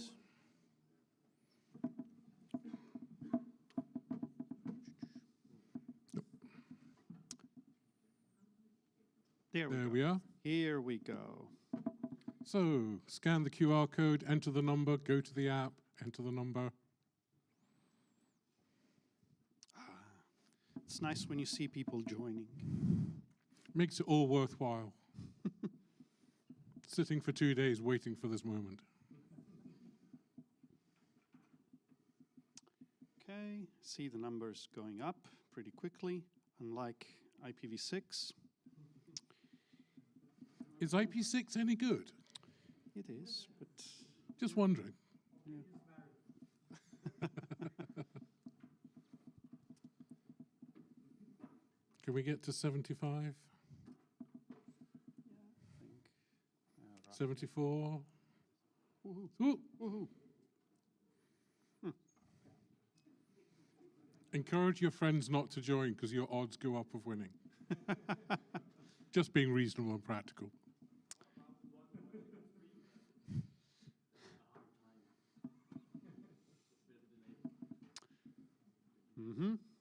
Anyone still needs to join? 83 people? 83. Let's see if we can get to 100. Let's not be that optimistic. Okay. I think... Remember, you can use multiple phones. Ooh, that's a good point. Okay, it seems we reached our 83 seems to be plateau our settle point. at 83. Oh, 85. Who got their phone out? Okay. 5, 4, 3, 2, 1. Ah, we got to 86. 87. Okay. It was a joke about the phones. 88. Woohoo. Okay, let's get started.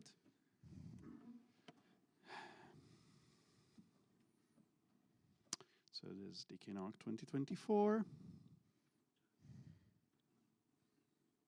Okay, we have 17 questions. What did Bernd say he is missing on his badge? What His does he... his Bernd, real surname? you cannot answer. The newbie sticker, a V6 sticker, or the organization that he apparently works for. There are no You'll data just have centers to wait. No data centers this time. No, no, no. No, no, no. Ah, so 36 of you paid attention. He was missing a newbie sticker. But we don't do newbie stickers here because that's patronizing to people who's only their first meeting, but they might have been in the industry for decades. Okay. Next one. So, who's on top? Who is Krip? We know who Monrad is. Online. Okay, maybe. Monrad, yeah. That's Mikkel. Yes, I know. But he won yesterday, so know, shouldn't be so- allowed. Shouldn't be allowed to be on top. It's okay. We'll fix it in post. Okay, we'll do it later. Okay, next question. How long will the DKNOG mentorship program run? 4 months, 5 months, 6 months, or as long as a PhD program, which can be decades.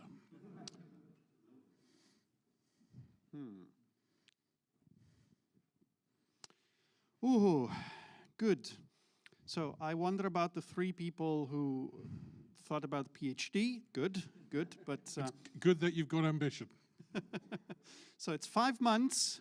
So let's see if anything changed on top here. Ooh, we had a big change for everyone. Who's Ole? There you go. Okay, Welcome. Well done, well done, well done. Who was that Monrad guy? Oh, go on. Come on. You should have known this. Okay, next question. What is the suggested way to stand at DKNOG?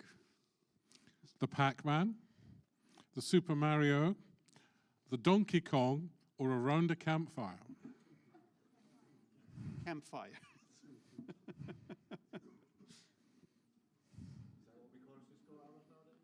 Pac-Man? Campfire. Well, you could use that as a campfire. Like, I know people who do 6500s as campfire. Woohoo! So, are the PhD people the campfire people? Just asking. Same color. It's the same color. Okay. Let's see. How are we doing on top here? Ooh. All right, well, keep going. Keep going, keep going. Next one. Let's see. How many basic components does Sion Sean have?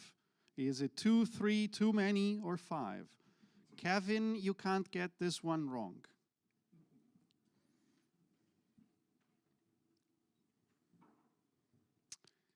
Slower answers than usual.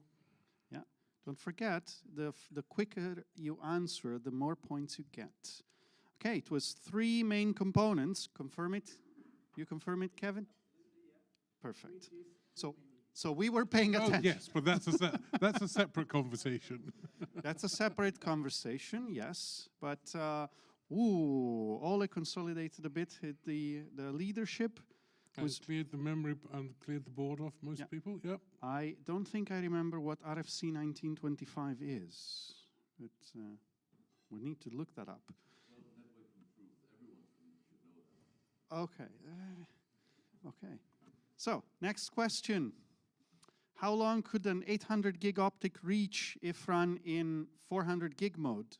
4,000 kilometers, 3,000, 200G, or 365 million. That was meters. Oh, meters. Although it should have been lowercase. Because it's to trick people to say, you know. Sorry? Yeah. Well, so it was 4,000 kilometers. Was mentioned yesterday. Don't remember the presenter. Can you confirm it? It's gone. It's 4,000. It's 4,000. Okay.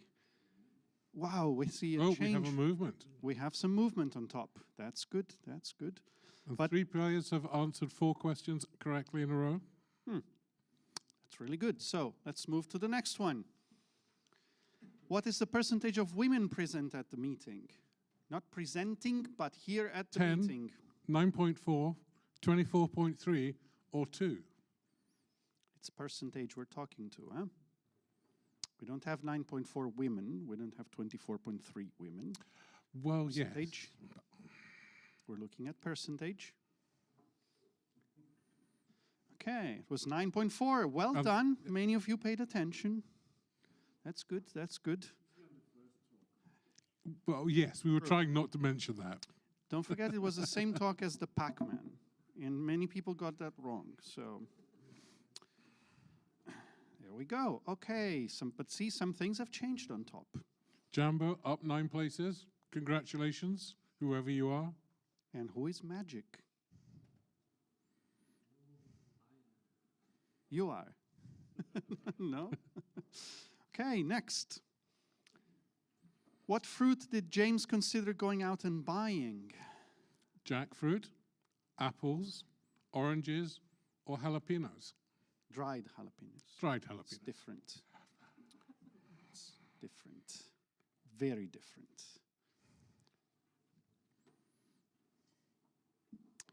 Very, very different. Okay, it was apples. A good number of people got it right. Yeah. Yeah.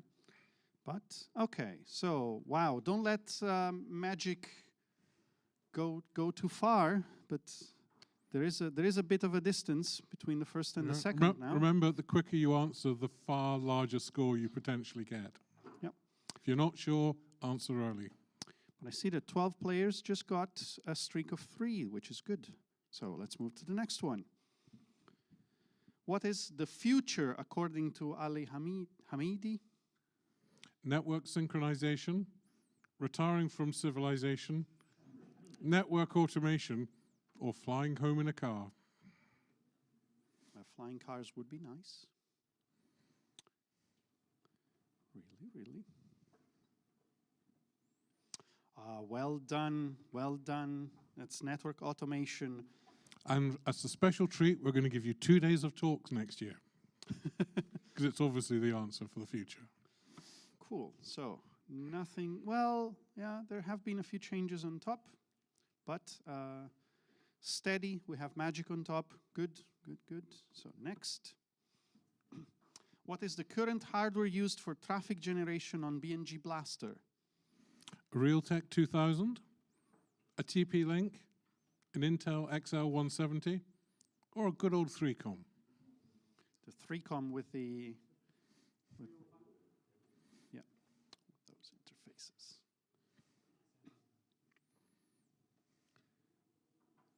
This was relatively easy. It was an Intel, not a Realtek, and not 3-com. Okay, woohoo. We see there's Still a steady position on top, but 18 players have got 4 right in a row, though. yeah, but we still have a few questions, so you still have your chance to get back on top. Who is innocent this time, or what is innocent? No, who is innocent? Who it's is? a joke. It's a joke. Well, BGP, everyone, me, or the DNS.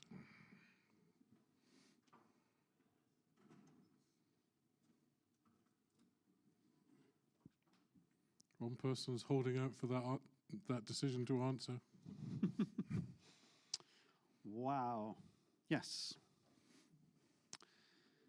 So yeah, somebody wanted to tell us that they're innocent. Well, still 2 people. There we go. But okay, we have. Yeah, there's nothing really changed on top. That's good. So let's check the next one. How many times do you need to implement things according to Alan? And I forgot the G. Implement. Many, many times. Too many. Just once.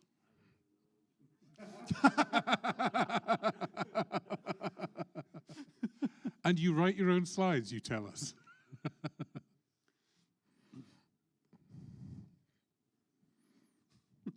Many, many times. People were definitely not sure on the answer on that one. Okay. Ooh, there have been a we're few. over 10,000. Wow, over 10,000.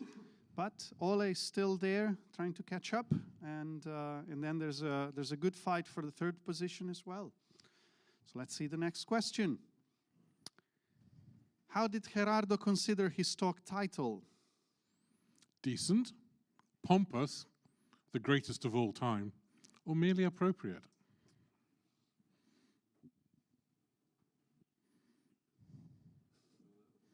Sorry? You know, we're discovering a lot of our speakers don't remember what they said or wrote. It's a bit worrying. So he said it was pompous. Let's see if this brought us any changes. Ooh, so there's someone who got closer to the top. That's good. That's good. So let's see if things can change in the last questions. What services was Alan talking about in his talk? TDC services, garbage removal services, BGP services, or PPPoE services. Can you remember, Alan? Yeah. This one, yes.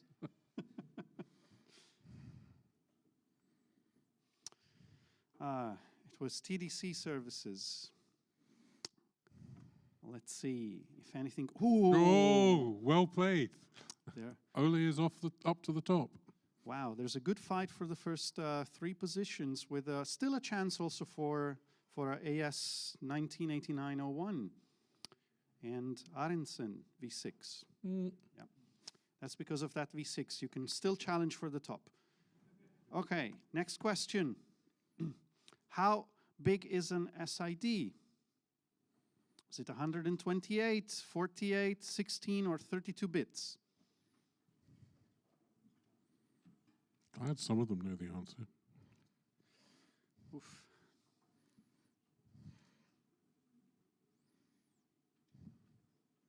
Let's see.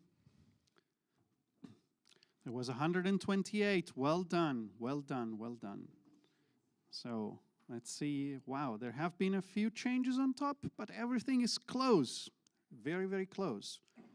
And that's good. So we still have 3 questions, I think. Yes. What is international celebration happening today? A happy day. Women's Day. Mother's Day. IRC Day. IRC Day is every day?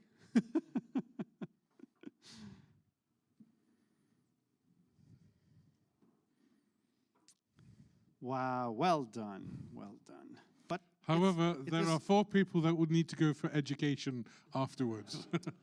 and no one is having a happy day. That's actually more worrying. That's actually more worrying. Ay, ay, ay. So, Okay, nothing really changed here, but this was an easy question. So let's see if the next ones change something. What did Melchior say we are running out of? Oh, this is easy. Beer. IPv6, jokes, candies, or IPv4?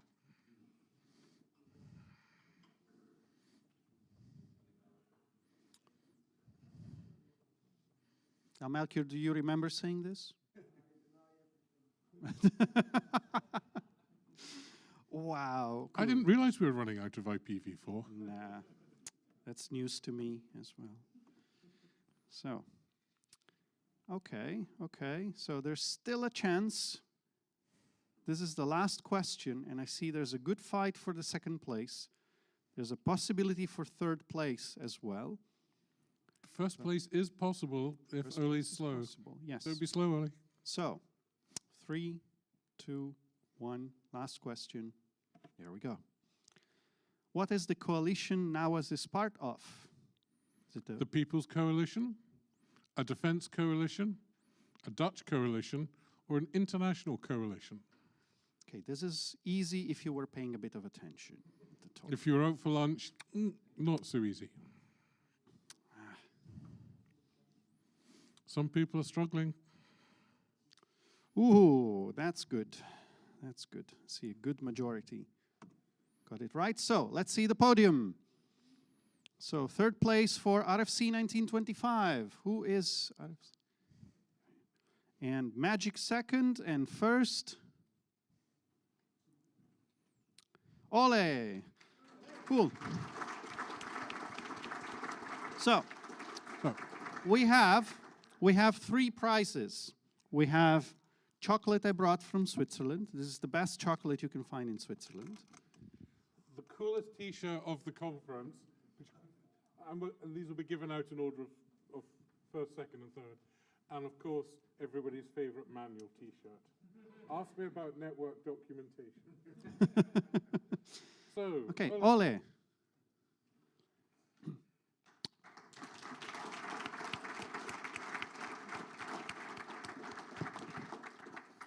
Which one would you choose? That. Well done. So who is Magic? Because you have to be in the room to win. Yeah. So would you like the shirt or the chocolate? The shirt. Cool. Thank you. Okay. Congratulations. And RFC 1925? It's funny that they all come from over there. Was there anything in the screen there that we didn't see here? Like, did you get the? There you go. Okay. Thank you, everybody. I hope you all enjoyed it. We'll see you next year, hopefully.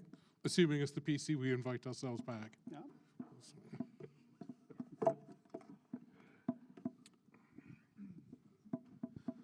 Well, that was a nice quiz. Well, it was obviously rigged, but a nice quiz. Well, on the home stretch now, we just have Lasse closing the conference. So give a big hand to Lasse.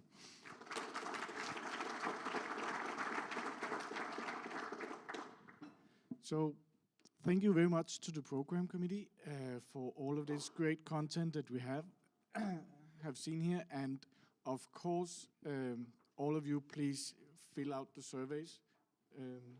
Did we just change it? But there was, there's going to be a QR code there, or you can go to the website, rate all the talks, so the program committee knows what you like best and can have a good program for you next year.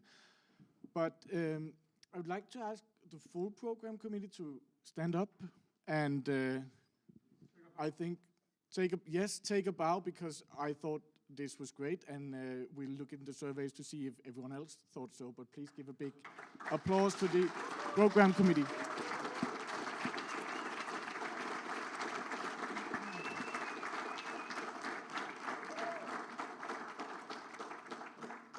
And we will of course have chocolates for the program committee as well. They have been so nice in handing out chocolates to all our speakers. So, Mikkel.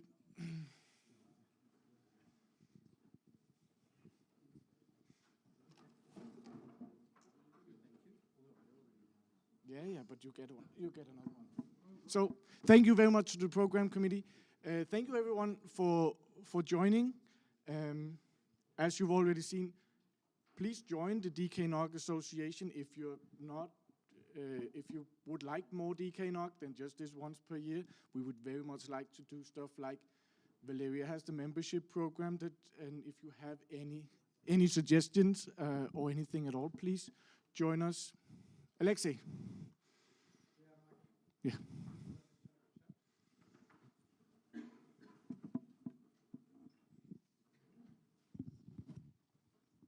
Hi. So at the Finnish NOG, we have been talking about having workshops, like hackathon-style events between meetings, and I think that could be very interesting here as well, under the DKNOG roof or umbrella.